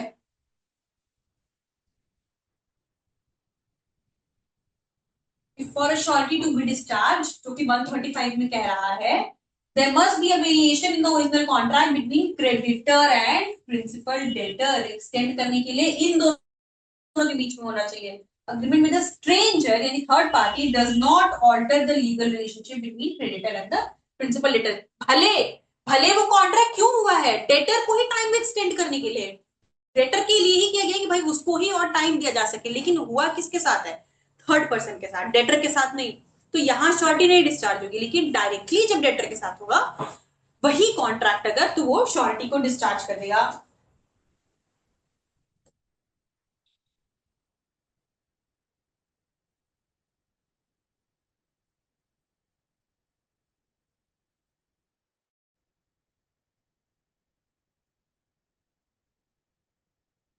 देखिए इसका एग्जांपल, जैसे ए क्रेडिटर है, ठीक है, लेंस मनी टू बी, ये डेटर हो गया। अब सी जो है वो श्योरिटी है, उसने क्या किया, इसकी गारंटी ले ली। किसकी? कि भाई डेटर जो है, डेटर की गारंटी ली, उसने बी की गारंटी ले ली कि भैया तुमको ऐसा है कि वक्त में वो पैसे दे देगा, वो नहीं करेगा चलो तो मैं हूं, डिफॉल्ट होता है तो आई एम देयर, मैं देख लूंगा इस चीज को। ठीक है, सी ने गारंटी ले ली बी की। अब यहाँ पे क्या हुआ, बी डिफॉल्ट कर गया। ठीक है, बी डिफॉल्ट कर जाता है तो यहाँ पे आइडली श्योरिटी पिक्चर में आ जाता है। लेकिन यहाँ पे क्या होता है कि डिफॉल्ट करने के बाद, या मान लीजिए उससे पहले, ठीक है, उससे पहले उसने क्या किया कि उसे लगा कि 6 महीने के अंदर वो पेमेंट नहीं कर पाएगा, तो अब जो क्रेडिटर है उसने क्या किया कि एम, जो कि डेटर के पापा है, थर्ड पर्सन ही हो गए क्योंकि ओरिजिनल कॉन्ट्रैक्ट तो डेटर के साथ था, अब डेटर के साथ है नहीं, वो उसके पापा है या उसका भाई कोई भी, तो वो थर्ड पर्सन हो गए। उसके फादर के साथ एक कॉन्ट्रैक्ट करता है कि भाई वो 2 महीने और दे रहा है बी को पैसे पेमेंट करने के लिए। यहाँ पे टाइम एक्सटेंशन हुआ, यहाँ पे भी टाइम एक्सटेंशन यहां भी हुआ, लेकिन कॉन्ट्रैक्ट क्या डेटर और क्रेडिटर के बीच में है? नहीं, कॉन्ट्रैक्ट डेटर और क्रेडिटर के बीच में नहीं है। कॉन्ट्रैक्ट जो है वो क्रेडिटर तो वही है, लेकिन दूसरी पार्टी कौन हो गई? Third party. अब थर्ड पार्टी कौन होगी? यही होता है, यही थोड़ी थोड़ी सी चीजें निकाली जाती है कि भाई उसके फादर हो गए, उसकी मदर हो गई, उसका भाई हो गया, कोई भी उसके रिलेशन में, कि भाई वो कर देगा। उसके साथ एक कॉन्ट्रैक्ट किया कि अच्छा ठीक है 2 महीने और चलो तुम्हें वक्त देते हैं, तुम कर दो। यहाँ पे यहाँ पे क्योंकि डेटर के साथ डायरेक्टली नहीं है, तो ओरिजिनल कॉन्ट्रैक्ट में वेरिएशन नहीं हुआ, इसलिए यहाँ पे जो श्योरिटी है वो डिस्चार्ज नहीं होगा। क्यों? क्योंकि the agreement was with M and not B, which is because of which no variance in original contract, no variance in original contract between कौन, ए एंड, इन दोनों के बीच के कॉन्ट्रैक्ट में तो कोई वेरिएशन आया ही नहीं डेटर और क्रेडिटर के, इसीलिए ये रिलीज नहीं होगा। ठीक है, तो 136 ने पहला बताया डेटर व्हेन श्योरिटी, पहला मोड बताया श्योरिटी नॉट डिस्चार्ज का, श्योरिटी नॉट डिस्चार्ज यानी श्योरिटी नॉट रिलीज, कि भाई वो अपनी लाइबिलिटी से रिलीज नहीं हो रहा है। कब नहीं हो रहा है? Extension of time the contract जब क्रेडिटर और थर्ड पार्टी के बीच में हो रहा है, वही जब अगर सेम कॉन्ट्रैक्ट डेटर के साथ हो जाएगा तो वो रिलीज हो जाएगा, प्रोवाइडेड वो बिना कंसेंट के, श्योरिटी के बिना कंसेंट के है। अब आते हैं 137, यहां भी बताता है कि भाई श्योरिटी कब डिस्चार्ज नहीं होगा। Creditor's forbearance to sue does not discharge surety. ये क्या कह रहा है कि refraining from exercising a legal right. ठीक है, when a debt becomes due, जब एक डेट पेमेंट करना है ड्यू हो गया, the creditor has the right to sue the debtor. तो क्लियर है, ठीक है भाई। अब जब मेरा डेट ड्यू है, डिफॉल्ट हो गया, डिफॉल्ट होने के बाद क्रेडिटर के पास राइट है कि वो उस पर केस कर दे, लेकिन अगर वो रिस्ट्रेन करता है, फोरबियरेंस मतलब रिस्ट्रेन, ठीक है, रिस्ट्रेन मतलब ना करना, रुक नहीं करता है, रिस्ट्रेन करता है, ठीक है। लेकिन अगर वो कहता है भाई, वो रिस्ट्रेन करता है कि चलो सू नहीं करेगा, केस नहीं करेगा, इस वजह से क्रेडिटर की फोरबियरेंस की वजह से श्योरिटी डिस्चार्ज नहीं होगा। Debt becomes due, the creditor has right to sue, ये तो ठीक है, डेटर को पे केस करने का राइट है, लेकिन if the creditor chooses not to sue the debtor, अगर मान लो क्रेडिटर जो है वो कहता है चलो भाई ठीक है तुम पे केस नहीं करेंगे,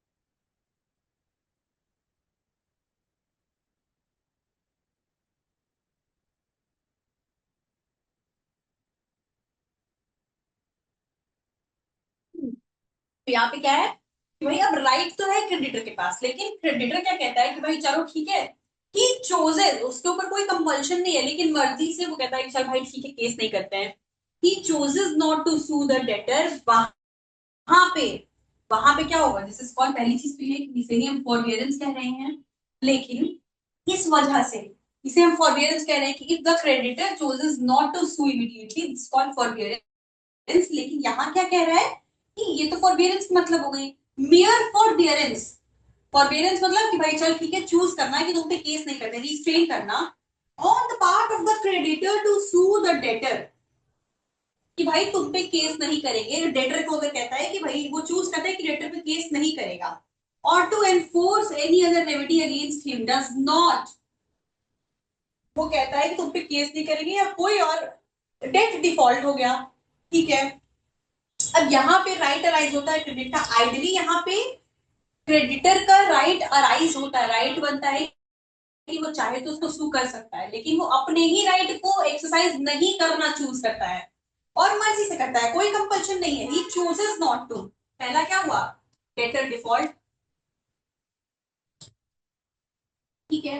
अब डेटर के डिफॉल्ट के केस में क्रेडिटर क्रेडिटर्स राइट टू सू, ठीक है, ये होता है। अब यहाँ पे क्या करता है क्रेडिटर्स फॉर बियरेंस, कि भाई चल तेरे पे केस नहीं करेंगे या कोई भी और जो रेमेडी है उसका एक्सरसाइज नहीं करेगा, वो ऐसा कहता है। तो इस वजह से in the absence of any provision in the guarantee to the contrary discharges the surety, इस वजह से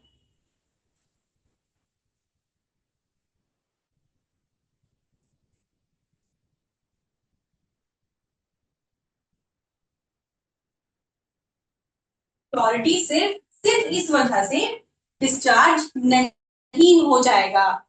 Mere forbearance on the part of the creditor to sue the principal debtor or to enforce any other remedy against him does not, in the absence of any provision in the guarantee of the contract, discharge the surety। सिर्फ इस वजह से कि भाई वो case नहीं कर रहा है या वो फॉरबियरेंस कर रहा है कि वो ही चोज नॉट टू, वो उसका राइट है, वो उसका राइट का एक्सरसाइज करे या ना करे, उसके पास राइट जरूर है, ठीक है, डिफॉल्ट होने पे राइट्स उसके पास है सू करने का, लेकिन it is his right, it is up to him to exercise that right. If he chooses not to exercise his right because of, only because of, mere mere कह रहा है, मेयर मतलब ओनली, क्या रीजन है, सिर्फ यही फॉरबियरेंस, कोई और फैक्टर नहीं है यहाँ पे, मेयर फॉरबियरेंस, सिर्फ उस फॉरबियरेंस की वजह से, सिर्फ उस रिस्ट्रेंट की वजह से कि ठीक है he chooses not to exercise his right, उस वजह से श्योरिटी की लायबिलिटी खत्म नहीं होगी।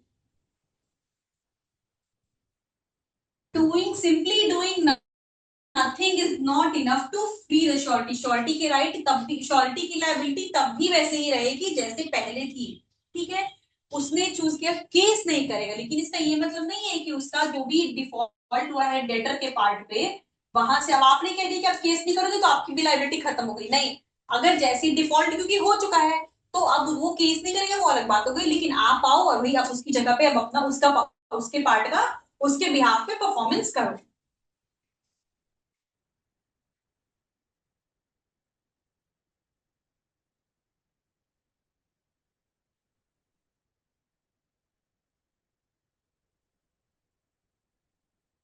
देखिए इसका एग्जाम्पल देखते हैं, बी ओज डेट टू सी, मतलब कौन हो गया, बी हो गया डेटर, सी हो गया क्रेडिटर, ठीक है। इसके पास है इसका डेट, मतलब जो डेट लिया वो डेटर हो गया, और ओज टू सी मतलब ये क्रेडिटर है, ठीक है। अब ए कौन है, ए श्योरिटी है फॉर बी, क्लियरली डेटर के लिए श्योरिटी होगा, तो A is the surety for B, ठीक है। यहाँ पे क्या है, the debt becomes due on January first, अब जनवरी फर्स्ट को पेमेंट करना था, यहाँ ड्यू हो कि यहाँ पे अब डिफॉल्ट हो गया, ठीक है। अब यहाँ पे क्या होगा, सी के पास ऑप्शन है, अब ये उस पर केस कर सकता है, राइट है उसके पास, लेकिन creditor does not sue B for an entire year, ये उसने क्या किया कि पूरे एक साल तक उस पर कोई केस नहीं किया, ये उसका राइट है। इसकी वजह से, क्योंकि उसने केस नहीं किया, अब इस वजह से श्योरिटी नहीं कह सकते कि भाई आपने तो छोड़ दिया, तो क्योंकि उसने छोड़ दिया तो मेरी भी लाइबिलिटी यहां से खत्म हो गई, नहीं। उसने केस नहीं किया, वो उसका राइट था, लेकिन इस वजह से merely because of that is not discharge, even though a year has passed, A still owes the guarantee to C. The mere delay does not cancel the legal obligation.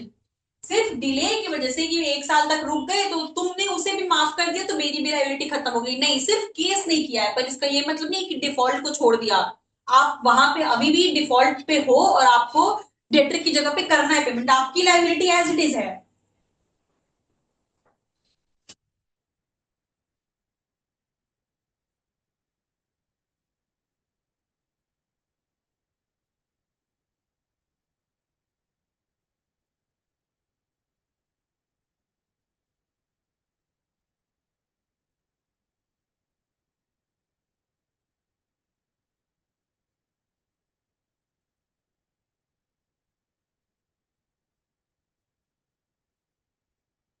138, ठीक है। रिलीज ऑफ वन को surety does not discharge others, हमने पीछे एक section में देखा कि भाई आपस में जब जहां पे ऐसा है कि को श्योरिटी का कॉन्सेप्ट है, मतलब जॉइंट श्योरिटीज है, एक नहीं दो श्योरिटी है और दोनों श्योरिटी ने गारंटी ली है डेटर की, तो उनके आपस के अरेंजमेंट जो भी हो उससे क्रेडिटर के राइट्स को कोई फर्क नहीं पड़ता, ये हमने पीछे एक सेक्शन पढ़ा, ठीक है। अब यहाँ पे क्या कह रहा है कि क्योंकि दो श्योरिटी हैं, श्योरिटी वन और श्योरिटी टू, दो लोग हैं, तो एक श्योरिटी रिलीज हो गया, ठीक है। पढ़ते हैं अभी पूरा सेक्शन, पर एक श्योरिटी के रिलीज से दूसरे दूसरी श्योरिटी जो है वो डिस्चार्ज नहीं हो जाएगी।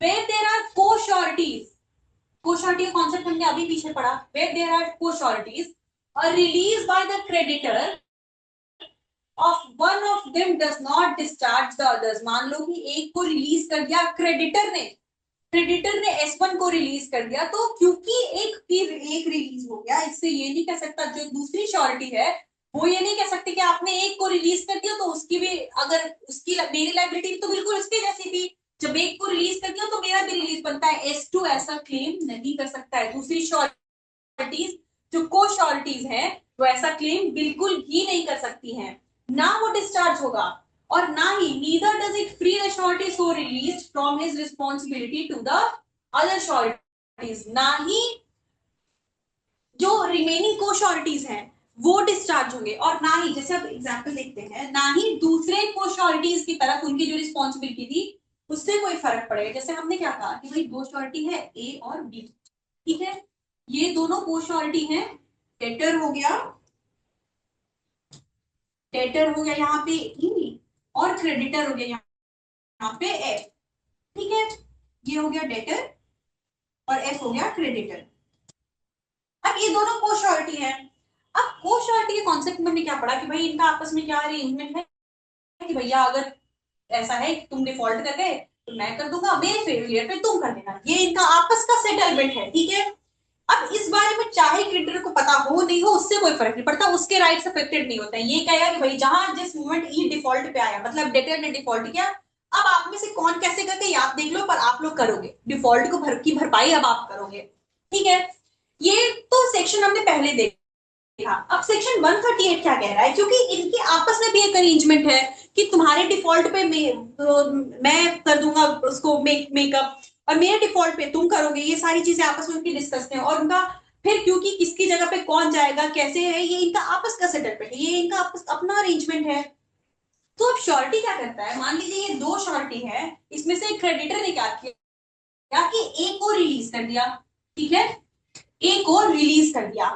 अब एक के रिलीज के बाद मतलब एक श्योरिटी रिलीज हो गया, दूसरी श्योरिटी जो है, क्योंकि because of the fact that one को surety has been release by the creditor, creditor ने क्योंकि एक को रिलीज कर दिया है, इससे ऐसा बिल्कुल भी नहीं होगा कि दूसरी को श्योरिटी जो है वो रिलीज हो जाए, नहीं, वो डिस्चार्ज नहीं होगी, उसकी लाइबिलिटी क्रेडिटर की तरफ एज इट इज रहेगी, इससे कोई फर्क नहीं पड़ेगा, regardless of whether other co-surety has been discharged or not by the creditor, remaining co-sureties की liability towards the creditor बिल्कुल as it is रहेगी, no change at all। और साथ ही साथ ये तो समझ में आ गया कि इससे बी की लाइबिलिटी नहीं, डिफरेंस रिमेनिंग को-शॉर्टीज की लाइबिलिटी क्रेडिटर की तरफ नहीं बदलेगी, ये एक चीज, पहला पॉइंट। दूसरा दूसरा पॉइंट सेक्शन ये कह रहा है कि अब इनका आपस में भी जो अरेंजमेंट था, ठीक है, कि भाई मैं तुम्हारी जगह मैं पेमेंट कर दूंगा, तुम अगर फेल कर गए तो मैं करूंगा, ये सारा इनका आपस का जो पेमेंट था, क्योंकि वो श्योरिटी को रिलीज कर दिया गया। अब एक श्योरिटी को मान लो एक को जैसे अगर क्रेडिटर ने रिलीज कर दिया है, तो because of the fact that he has been discharge, he has been release, क्योंकि उसे रिलीज किया गया, इस वजह से इसकी रिस्पॉन्सिबिलिटी बाकी को श्योरिटी की तरफ जो थी, को श्योरिटीज की तरफ जो थी, वो भी खत्म नहीं हो जाती है। ऐसा नहीं कह सकता, अब अगर मान लो कि इसने पूरी पेमेंट कर दी, ठीक है, ये गारंटर था, इसके रिलीज के बाद बी ने पूरा किया, अब इनका आपस का अरेंजमेंट ये था कि भाई ऐसा है कि अगर तुम पूरा करोगे तो हम इसे हाफ ऑफ डिवाइड कर लेंगे, ठीक है, और फिर हम दोनों को जो डेटर है वो कॉम्पेंसेट करेंगे, ये इनका आपस का सेटलमेंट था।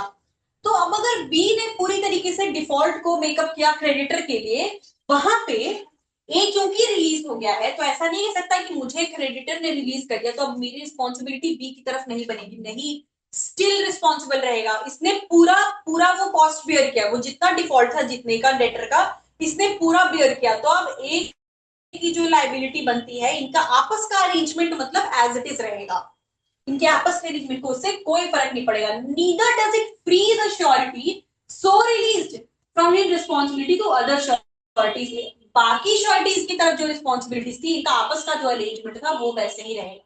एक के डिस्चार्ज की वजह से, एक की रिलीज की वजह से, पहला पॉइंट क्या कहता है कि या तो बाकी को श्योरिटीज एक तो डिस्चार्ज नहीं होगी, उनकी liability towards the creditor as it is रहेगी, साथ ही साथ दूसरी बात ये कह रहे हैं कि इनका आपस का अरेंजमेंट वैसा ही रहेगा, इसके रिलीज की वजह से ऐसा क्या, ये नहीं कह सकते मेरी लाइबिलिटी बाकी को श्योरिटीज की तरफ खत्म हो गई, नहीं, खत्म नहीं हुई है, तुम सिर्फ इस जो कॉन्ट्रैक्ट था जो क्रेडिटर के साथ वहां से रिलीज हुए हो, बाकी को श्योरिटीज की तरफ एज इट इज है, यही है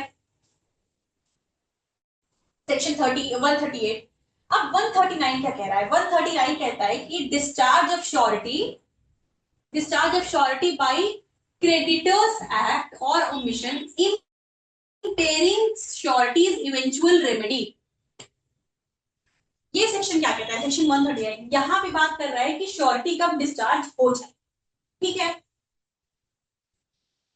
क्या कहता है, बेसिकली क्रेडिटर जो है he has a legal duty, उसकी जो रिस्पॉन्सिबिलिटी है कि वो क्या करे, not to act in a way that harms the surety's ability to recover money from principal debtor. भाई हमने क्या देखा कि डेटर, क्रेडिटर को तो उसने जो डिफॉल्ट हुआ था डेटर की तरफ से, उसको तो मेक ओवर कर लिया, उस डिफॉल्ट को पेमेंट कर दिया, का परफॉर्मेंस कर दिया श्योरिटी ने, ठीक है, वहां पे तो कर दिया, लेकिन अब मान लीजिए बाद में आप इनके बीच बिकॉज ऑफ, अब क्योंकि क्रेडिटर को तो आपने परफॉर्मेंस कर दी, क्रेडिटर के लिए परफॉर्मेंस आपने कर दिया, आपने अपना प्रॉमिस पूरा कर लिया, अब उस कॉन्ट्रैक्ट के पूरे होने के बाद एक इंप्लाइड कॉन्ट्रैक्ट श्योरिटी और डेटर के बीच कि भाई ऐसा है कि मैंने तुम्हारे डिफॉल्ट पे कर दिया, अब तुम परफॉर्मेंस करो, अब तुमको वो जो पेमेंट वहां करना था वो मुझको करोगे, ठीक है। ये हो गया, ये एक इम्प्लाइड कॉन्ट्रैक्ट होता है। अब क्रेडिटर जो है वो कुछ ऐसा करे, अगर वो कुछ ऐसा करे जिससे कि ये जो रिकवर करना है श्योरिटी को डेटर से, यही रिकवरी ना हो पाए।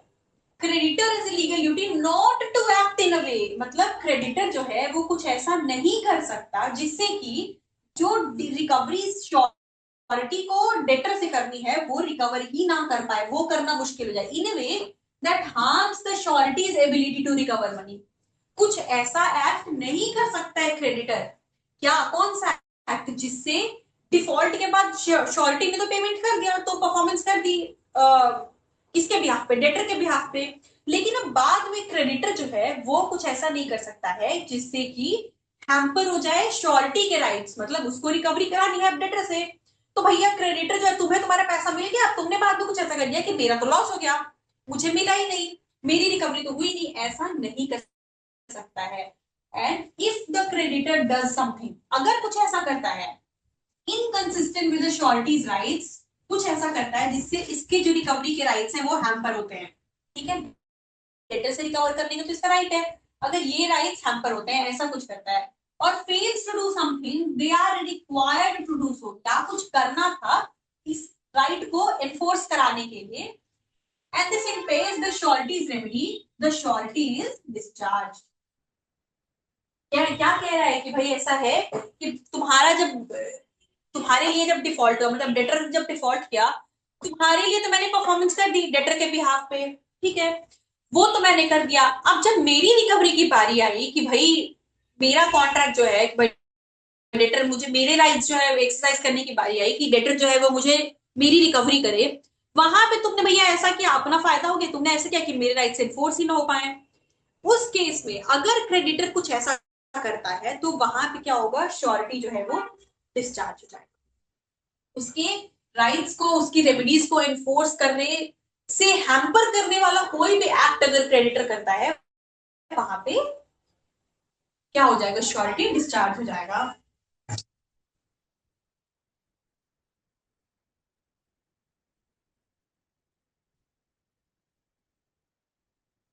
सेक्शन देखिए, if the creditor does any act, ठीक है, which is inconsistent with the rights of the surety, surety के राइट्स के अगेंस्ट कोई काम करता है, इनकंसिस्टेंट मतलब उसके कॉन्ट्ररी, उसके अगेंस्ट, और या तो कोई काम करता है जो उसके राइट्स के अगेंस्ट है, और omits to do any act which his duty to surety requires him to do, या कुछ ऐसा करता है, या तो कुछ ऐसा करता है जो श्योरिटी के राइट्स के अगेंस्ट हो, या कुछ ऐसा नहीं करता है, omits to do any act, कुछ नहीं करता है जो कि उसकी ड्यूटी थी श्योरिटी के लिए करने की, श्योरिटी के राइट्स को इन्फोर्स करने के लिए उसका कुछ करना जरूरी था पर उसने नहीं किया, वहां पे क्या होगा, and the eventual remedy of the surety himself against the principal debtor is thereby impaired, this, जिसकी वजह से, अब भाई तुम्हें कुछ करना था तुमने नहीं किया, ठीक है, अब उसकी वजह से क्या हुआ कि मेरे जो राइट्स है, मेरे जो रिकवरी के राइट्स है डेटर से, वो राइट्स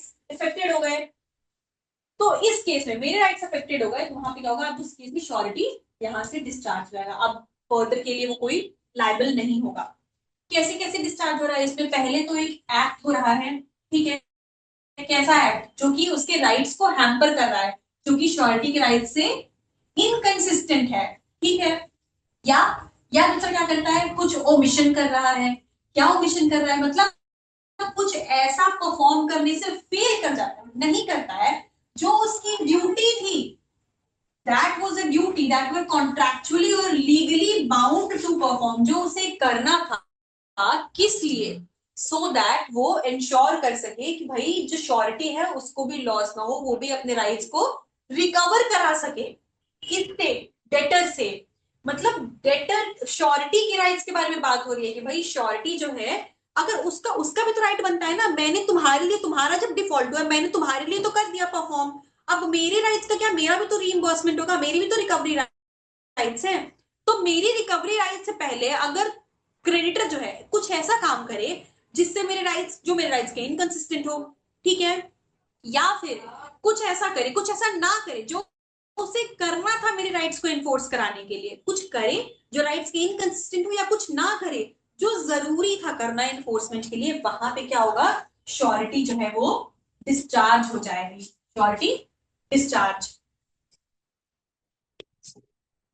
अब देखिए एग्जाम्पल देखते हैं। B agrees to build a ship for C, C कौन हो गया, उसके लिए करना है, मतलब ये कौन हो गया, ये हो गया डेटर, और सी कौन है, क्रेडिटर। ठीक है, payments are to be made in instalments based on work progress, और पेमेंट जो है वो इंस्टॉलमेंट में किया जाना था। जो डेटर है वो कहता है कि भैया सी जो क्रेडिटर है उसके लिए एक शिप बनाएगा, और पेमेंट जो है वो सी जो है मतलब क्रेडिटर जो है वो पार्ट पार्ट में करेगा। ठीक है, अब होता क्या है कि ए जो की श्योरिटी है guarantee is B performance, B के परफॉर्मेंस की वो गारंटी लेता है कि भाई ठीक है परफॉर्मेंस करेगा, बी जो है वो सी के लिए शिप बनाएगा, उसकी गारंटी लिया। अब यहाँ पे सी जो कि क्रेडिटर है इसने क्या किया, विदाउट टेलिंग एक और श्योरिटी मतलब ए के कंसेंट के बिना, pays B the last two instalments early, इसने क्या किया कि भाई जो लास्ट दो इंस्टॉलमेंट थे इसने पहले ही पेमेंट कर दिए, और बी को इस ए को इस बारे मतलब जो श्योरिटी था उसे इस बारे में कुछ बताया ही नहीं। ठीक है, तो इससे उसके राइट्स भी तो अफेक्टेड हो रहे हैं ना, वो देता तो उसकी रिकवरी डेटर से होती, ये उसके राइट्स के भी कंसिस्टेंट हो गया। यहाँ पे क्या होगा, क्योंकि श्योरिटी को बताए बिना ये सब किया तो यहाँ से श्योरिटी डिस्चार्ज। क्यों, लेकिन इसके पीछे का रीजन क्या है, by paying early C removed B's incentive to finish the work. अब पहले क्या किया कि सी जो है मतलब जो क्रेडिटर है उसने सब कुछ पहले ही दे दिया, तो अब भाई अब जो डेटर है वो अपना काम खत्म करे या ना खत्म करे ये उसके ऊपर आ गया। बिकॉज क्या है कि पैसा जो है पेमेंट जो है वो उसके लिए इंसेंटिव का काम करता है, उसमें क्या था कि वो शिप की कंस्ट्रक्शन करेगा और साथ ही इंस्टॉलमेंट्स में सी जो है वो क्रेडिटर जो है वो उसका पेमेंट करता रहेगा। ठीक है, यही था। अब क्योंकि सी ने पहले ही एडवांस पेमेंट कर दिया तो उसका इंसेंटिव ही खत्म कर दिया काम करने का। अब यहाँ पे अगर बी जो है वो फेल करता है तो एज रेमेडी, रेमेडी क्या था, उसके डिफॉल्ट पे काम करता, इज डिस्ट्रॉयड ऑलरेडी, क्योंकि तुम्हारी वजह से तुमने खुद ने उसका इंसेंटिव खत्म किया। इसके पीछे का रीजन ये है कि भाई तुम कुछ ऐसा जानबूझ के कर रहे हो जिससे मेरे राइट्स जो है वो हैम्पर हो रहे हैं, तो तुमने बी के लिए खुद एक क्या किया कि उसका इंसेंटिव खत्म कर दिया, और अगर उसके इंसेंटिव खत्म होने से वो डीमोटिवेट होकर फिर वो अगर काम में फॉल्ट करता है, डिफॉल्ट करता है, तो मेरी रिस्पॉन्सिबिलिटी यहाँ पे नहीं आती है, खत्म हो जाती है, श्योरिटी डिस्चार्ज हो गया।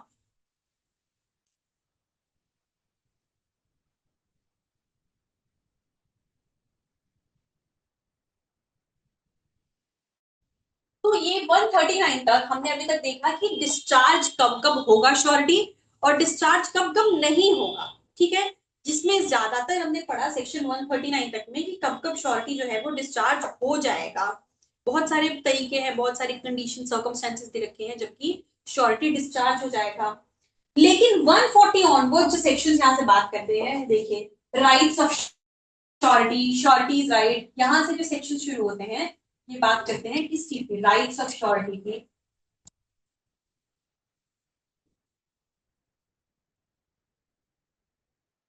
सो बाय नाउ हमने क्या क्या पढ़ा, देखिए हमने गारंटी, कॉन्ट्रैक्ट ऑफ गारंटी शुरुआत तो कर ही दी थी।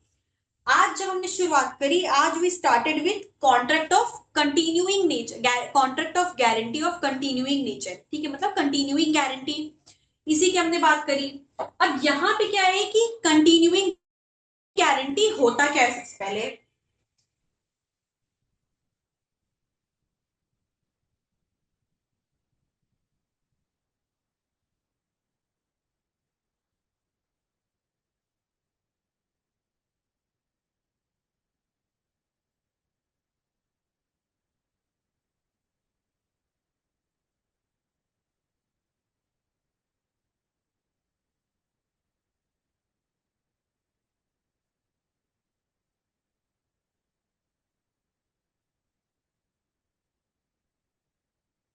तो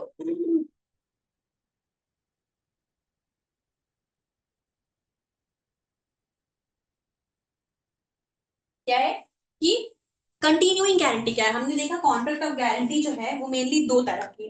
ठीक है, स्पेसिफिक गारंटी और कंटिन्यूइंग गारंटी। स्पेसिफिक गारंटी तो कोई भी कोई भी ऐसी गारंटी जो कि सिंगल ट्रांजैक्शन, एक स्पेसिफिक ट्रांजैक्शन के लिए है, वो हो गई स्पेसिफिक गारंटी, स्पेसिफिक नाम ही है। कंटिन्यूइंग कॉन्ट्ररी टू दैट, जो स्पेसिफिक नहीं है वो कंटिन्यूइंग है, या वाइस वर्सा, जो कंटिन्यूइंग नहीं है वो स्पेसिफिक है। क्लियरली कंटिन्यूइंग है क्या, जो सीरीज ऑफ ट्रांजैक्शंस के लिए है, ठीक है, या तो अमाउंट फिक्स किया गया है, या पर्पस फिक्स किया गया है, या टाइम फिक्स किया गया है कि इतने समय तक या इतने अमाउंट तक जो भी कंटिन्यूड ट्रांजैक्शंस होंगे उस पूरी सीरीज के लिए जो गारंटी लेगा, जो श्योरिटी जो गारंटी ले रहा है, उसे हम कंटिन्यूइंग गारंटी कह रहे हैं। ठीक है, यही कंटिन्यूइंग गारंटी कॉन्सेप्ट है। एंड कॉन्ट्ररी टू दैट, जब सीरीज का नहीं है किसी स्पेसिफिक के लिए तो स्पेसिफिक गारंटी। अब कंटिन्यूइंग गारंटी पढ़ते हुए हमने भाई देखा कि कंटिन्यूइंग गारंटी क्या होती है, इसे समझने की कोशिश की। And with that we came up to the sections of discharge. ठीक है, डिस्चार्ज ऑफ श्योरिटी, ये डिस्चार्ज ऑफ श्योरिटी के हमने बहुत सारे सेक्शंस करे। पहले तो कंटिन्यूइंग गारंटी क्या है, उसके बाद फिर हम देखा कि कंटिन्यूइंग गारंटी का रेवोकेशन कैसे हो सकता है। तो हमने पढ़ा कि भाई दो तरीके से हो सकता है और दोनों श्योरिटी के एंड पे है। पहला तो भाई ऐसा है कि श्योरिटी की डेथ अगर हो गई तो आप, श्योरिटी की डेथ हो गई तो खत्म हो गया वो, ठीक है, वो रिवोकेशन हो गया। और एक और ये सेक्शन 131 में है। और 130 क्या कहता है, 130 कहता है कि भाई जब श्योरिटी ने खुद क्रेडिटर को एक नोटिस भेज दिया कि भैया ऐसा है, रिवोक कर रहे हैं, इस गारंटी को हम रिवोक कर रहे हैं, ये रिवोकेशन की बात हो रही है, डिस्चार्ज की नहीं यहां से। ठीक है, रिवोकेशन और डिस्चार्ज में अंतर क्या है। डिस्चार्ज मतलब टर्मिनेशन, खत्म हो गई। विड्रॉल मतलब होने के पहले ही वापस ले लेना, कि भैया सुनो अभी हुआ नहीं है लेकिन ये होगा भी नहीं। विड्रॉल, विड्रॉल खत्म, अबॉर्ट। तो ये ठीक है। और इसके बाद फिर हमने देखा डिस्चार्ज का कॉन्सेप्ट, कि डिस्चार्ज ऑफ श्योरिटी क्या होता है, डिस्चार्ज कब होगा, डिस्चार्ज कब नहीं होगा। दोनों चीजें जिसमें ज्यादातर सेक्शंस जो थे वो डिस्चार्ज कब होगा के हैं, when is surety discharge. Primarily है क्या कॉन्सेप्ट कि भाई अगर डेटर और क्रेडिटर मिलके आपस में कोई कॉन्ट्रैक्ट आपस में ही कर लेते हैं, जिसमें वो टर्म्स में, कॉन्ट्रैक्ट के टर्म्स में कोई वेरिएंस करके कर लेते हैं। और ये हुआ कैसे, ये हुआ without consent of the surety. अब जिस जो गारंटी ले रहा है आपकी, आपने उसे ही बताया बिना कॉन्ट्रैक्ट के टर्म्स बदल दिए, तो कोई भी वेरिएशन जब ऐसी की जाती है, इससे इसका कॉन्सिक्वेंस क्या होगा, कॉन्सिक्वेंस ये है कि श्योरिटी डिस्चार्ज। ठीक है, अब इसी में हमने बहुत सारी चीजें देखी कि भाई अगर कंपाउंड करने के लिए करते हैं क्रेडिटर और डेटर, या एक्सटेंशन ऑफ टाइम के लिए करते हैं, या सू नहीं करने के लिए करते हैं। अच्छा, इसमें भी देखिए दो चीजें थी। अगर डेटर और क्रेडिटर मिलके कॉन्ट्रैक्ट में ऐसा करे, वेरिएंस करे टर्म में, एक कॉन्ट्रैक्ट ऐसा कर ले कि वो सू, क्रेडिटर डेटर को सू नहीं करेगा। ठीक है, जब डेटर और क्रेडिटर आपस में कॉन्ट्रैक्ट करते हैं without the consent of the surety, कि क्रेडिटर जो है वो डेटर को सू नहीं करेगा, ये है। ये जब होता है तो क्यों, तो क्या होगा, श्योरिटी डिस्चार्ज।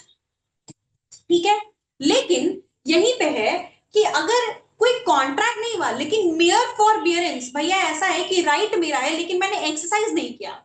क्रेडिटर का राइट है सू करना डिफॉल्ट पे, लेकिन he chose not to, mere forbearance, he chose not to. उसने कोई कॉन्ट्रैक्ट नहीं किया कि वो कोई आपके अगेंस्ट लीगल एक्शन नहीं लेगा, लेकिन उसने किया नहीं। सिर्फ अगर ऐसा होता है तो सिर्फ इस वजह से, सिर्फ फॉरबियरेंस की वजह से डिस्चार्ज श्योरिटी नहीं होगा। यही देखिए केस से ही दोनों, दो अलग अलग एंगल निकल के आ रही है। कॉन्ट्रैक्ट कर लेता है अगर डेटर क्रेडिटर की, केस नहीं होगा, लीगल एक्शन नहीं लेगा क्रेडिटर, तो यहां पे डिस्चार्ज हो जाएगा श्योरिटी। लेकिन अगर कोई कॉन्ट्रैक्ट नहीं हुआ उनके बीच और सिर्फ he chose not to take any legal action, वहां पे श्योरिटी डिस्चार्ज नहीं होगा। अब टाइम एक्सटेंशन का भी सेम चीज है। जब अगर डेटर क्रेडिटर आपस में कॉन्ट्रैक्ट कर लिए कि भाई टाइम एक्सटेंड करेंगे डेटर को, तो डिस्चार्ज हो जाएगी श्योरिटी, क्योंकि टर्म्स में वेरिएंस आ गया, विदाउट द कंसेंट हो गया श्योरिटी के। लेकिन यही टाइम एक्सटेंशन अगर एक थर्ड पर्सन के साथ कर लिया होता है, ये थर्ड पर्सन कौन, जनरली अगर हम इसके अंडरस्टैंडिंग के लिए देखें तो कोई ना कोई उसके जानने वाला ही होगा जो उसके लिए कॉन्ट्रैक्ट करेगा। तो एक थर्ड पर्सन से हो गया टाइम एक्सटेंशन के लिए, किसके टाइम एक्सटेंशन, ग्रांट करने के लिए प्रिंसिपल डेटर को कि टाइम और एक्सटेंड किया जाए। थर्ड पर्सन जब एक कॉन्ट्रैक्ट होता है तो क्योंकि ये उन दोनों के बीच का डायरेक्ट कॉन्ट्रैक्ट नहीं है, तो श्योरिटी रिलीव नहीं होगा यहाँ पे। तो उस केस में श्योरिटी का कोई डिस्चार्ज नहीं हो रहा है। साथ ही साथ अब को श्योरिटी का कॉन्सेप्ट आता है। को श्योरिटी मतलब या जॉइंट श्योरिटी, ये क्या है, जब एक से ज्यादा लोग, ठीक है, दो हो सकते हैं, तीन हो सकते हैं, एक से ज्यादा लोग जब गारंटी ले रहे हैं, क्रेडिटर को दे रहे हैं, क्रेडिटर को प्रॉमिस कर रहे हैं कि भैया ऐसा है कि अगर डेटर से डिफॉल्ट हुआ तो don't worry, I am I do the performance for you, ठीक है। वहां पे ये कोश्योरिटी का कॉन्सेप्ट आ गया। अब उन कोश्योरिटी के बीच में आपस में भी अरेंजमेंट हो सकती है कि भैया ऐसा है, कौन किसके लिए परफॉर्मेंस करेगा, किस, उसके बाद कौन कैसे रिकवरी करेगी, ये सारी चीजें हो सकती हैं। लेकिन रिगार्डलेस कि भाई क्रेडिटर को इस बारे में चाहे पता भी हो, उससे उसके राइट्स को कोई इफेक्ट नहीं पड़ेगा। पता है नहीं है वो तुम्हारी बात है, तुम जानो आपस में तुम लोगों का क्या सेटलमेंट है, उससे मेरा कोई मतलब नहीं है। मुझे बस इतना पता है कि तुम सब मेरे लिए, चाहे दो लोग हो या तीन लोग हो, जो भी, तुम सब मेरे लिए श्योरिटी हो। तो जहां डिफॉल्ट होगा आप परफॉर्मेंस करोगे, मुझे इतना पता है, मेरे राइट्स को उससे कोई मतलब नहीं है। फिर कहता है कि अब अगर इन को श्योरिटीज में से, अब मान लीजिए क्रेडिटर ने किसी एक को रिलीज कर दिया, ठीक है, को श्योरिटीज हैं, दो है या तीन है, जो भी है, उनमें से किसी एक को क्रेडिटर ने रिलीज कर दिया, ठीक है। अब क्योंकि हम कह रहे हैं कि को श्योरिटीज की लायबिलिटी सबकी एक जैसी है, ठीक है, तो अब एक को रिलीज करने से बाकी को श्योरिटी कहे कि भाई ऐसा है कि उसे रिलीज कर दिया तो हम भी डिस्चार्ज हो गए, फिर तो नहीं, ऐसा भी नहीं होता है। एक की रिलीज से बाकी को श्योरिटीज रिलीज नहीं होती है, उनकी लाइबिलिटी एज इट इज होती है towards the creditor in case of any default. जहां डिफॉल्ट डेटर का होगा तो उसकी लाइबिलिटी, एक रिलीज हो गया तो उसकी तो लाइबिलिटी खत्म हो गई, लेकिन बाकी की एज इट इज है, जैसे थी पहले वैसे ही रहेगी, वो अनफेक्टेड रहेगी। और क्यों वैसे ही कहने का क्या मतलब है, क्योंकि हमने पढ़ा था कि जो,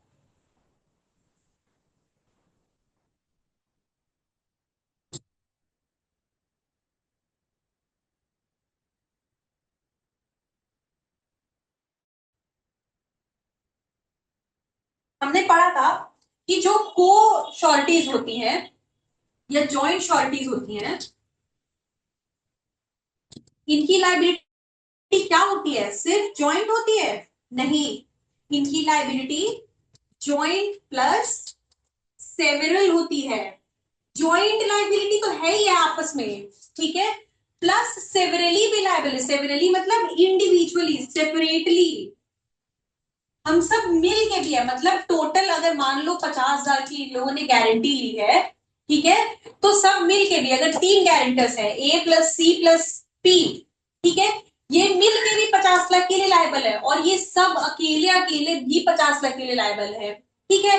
तो अगर एक का रिलीज हो जाता है तो ये दो मिल के 50,000 देंगे। अब आपस में कैसे डिवाइड करेंगे, ये इनका है। लेकिन यही बात है यहाँ पे, जब एक रिलीज हो गया तो उससे बाकी कहां अफेक्टेड है, मतलब अब दो लोग मिलकर इसे 50,000 देंगे, लेकिन 50,000 के लिए ये तीनों मिलकर लायबल थे, तो फिर उसके रिलीज से इनके आपस के अरेंजमेंट को कोई फर्क नहीं पड़ेगा भैया। अब ये तीनों मिलकर 50,000 आपस में डिवाइड करेंगे, ठीक है।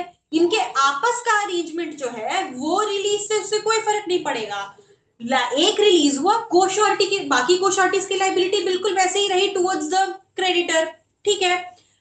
उनको जैसे जितना लाइबल है, क्योंकि वो जॉइंटली तो है, ये साथ ही साथ सेवरली भी लाइबल है, वो चाहे कोश्योरिटी तो ये दोनों को रिलीज कर दे, सिर्फ अकेले पी जो है वो 50,000 के लिए डिफॉल्ट होता है, अगर डेटर का तो लाइबल हो जाएगा, वो अलग चीज हो गई।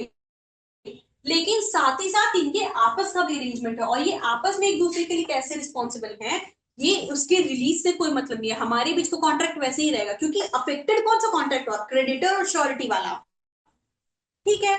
उसकी जो जॉइंट लाइबिलिटी थी वहां से वो निकल गया, अब बाकी जो रिमेनिंग है वो देखेंगे। लेकिन इससे इनके बीच के कॉन्ट्रैक्ट को तो कोई फर्क पड़ा ही नहीं, उनके बीच का अरेंजमेंट तो वो एज इट इज रहेगा, और जिस हिसाब से उनकी अरेंजमेंट थी वो बिल्कुल वैसी ही रहेगी। इसके साथ ही हमने देखा भाई, और बहुत सबकी कब कब अब डिस्चार्ज नहीं हो सकते हैं, कब डिस्चार्ज होंगे, ये सारे कॉन्सेप्ट को हमने समझने की कोशिश की, ठीक है। सो विद दिस हमने श्योरिटी के कॉन्सेप्ट में, मतलब कॉन्ट्रैक्ट ऑफ गारंटी की जब बात करें तो वहां पे डिस्चार्ज का जो टॉपिक है, इसमें भी हमने क्या क्या समझा, देखिए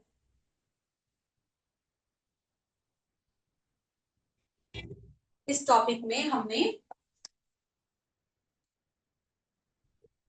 क्या क्या कर लिया कि भाई कॉन्ट्रैक्ट ऑफ,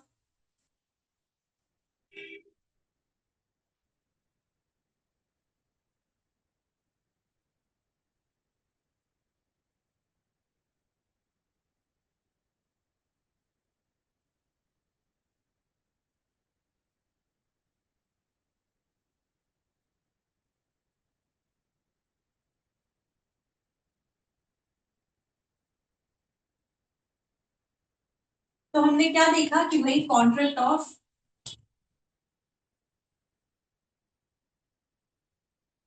गारंटी और इसके बहुत सारे डिस्चार्जेस में बहुत सारी चीजें थी, हमने ये समझा, फिर गारंटी के एसेंशियल हमने समझे, पार्टी समझी, और एक important topic discharge of sureties. Discharge of sureties को हमने आज कंप्लीट कर लिया, अप टिल सेक्शन 139 कवर कर लिया। इसके बाद कुछ सेक्शन जो है, ये चैप्टर जो है कॉन्ट्रैक्ट ऑफ गारंटी का, ये ओनली 147 तक है। जैसा मैंने जब इन द लास्ट लेक्चर जब हमने ये स्टार्ट करा था तो मैंने बताया था कि 124 से लेके 147 तक ये चैप्टर है, ठीक है, जिसमें दो सेक्शन शुरू के, only two sections 124 and 125 indemnity की बात करते हैं, contract of indemnity. 126 onwards up till 147 contract of guarantee की बात करता है, ठीक है, जिसमें 139 तक हमने कवर कर लिया। यहां तक अभी हमने क्या क्या देखा है, मेनली एक तो फंडामेंटल कॉन्सेप्ट्स की कॉन्ट्रैक्ट ऑफ गारंटी क्या है, पार्टीज क्या है, ये सारी बातें समझने के बाद हमने मेन जो चीजें समझी, उसका रेवोकेशन कैसे होगा, फिर टाइप्स इसके देखे, कंटिन्यूइंग एंड स्पेसिफिक, ये सारी चीजें समझने के बाद मेनली जो हमने मोड्स वेरियस देखे वो डिस्चार्ज ऑफ श्योरिटी के देखे, ठीक है। अब 140 से लेके 147 की जब हम बात करेंगे बीच बीच में, तो इसमें राइट्स के और ये सारी राइट्स एंड लाइबिलिटीज ये सब की बात की जाएगी, जिसके बाद ये चैप्टर खत्म हो जाएगा। देखिए 147 से ये खत्म, यहां तक है 147 तक। इसके बाद चैप्टर 9 शुरू होता है जो कि है बेलमेंट। बेलमेंट का कॉन्सेप्ट, बेलमेंट का कॉन्सेप्ट 148 से शुरू होता है, जो कि बहुत ही इंटरेस्टिंग चैप्टर है। चैप्टर 9 बहुत ही इंटरेस्टिंग है, द कॉन्सेप्ट ऑफ बेलमेंट, ठीक है। So up till here, up till section 139 we have discussed in this lecture, wherein we discussed all these things. If you have any queries, I have tried, see, we on our part try to explain things you in very simpler language along with examples and cases as much as possible, so that it is easier for you to understand. आप चीजों को easily समझ सको, section दिखाते हैं हम आपको, PPTs, example, सारी चीजें, सो दैट आप एक कंपैरिजन भी कर सको कि अच्छा बैरक की लैंग्वेज क्या कह रही है, इसका मीनिंग क्या होता है, सारी चीजें। Still in case you have any queries, which I am sure you must have, क्योंकि वो होती है, I know, so you have any queries, please feel free to reach out to us. आप हमें आराम से रीच आउट कर सकते हो, जुडिशियल लॉ क्लासेस आपके लिए ऑलवेज अवेलेबल है, हमारे कॉन्टैक्ट नंबर्स हैं, आप हमें वहां रीच कर सकते हो, हमारे ईमेल आईडी पे, you can write us on email IDs, आप हमें वेबसाइट के थ्रू हमें अप्रोच कर सकते हो। सो stay healthy, keep studying, and be with us, and yeah, see you all in the next lecture.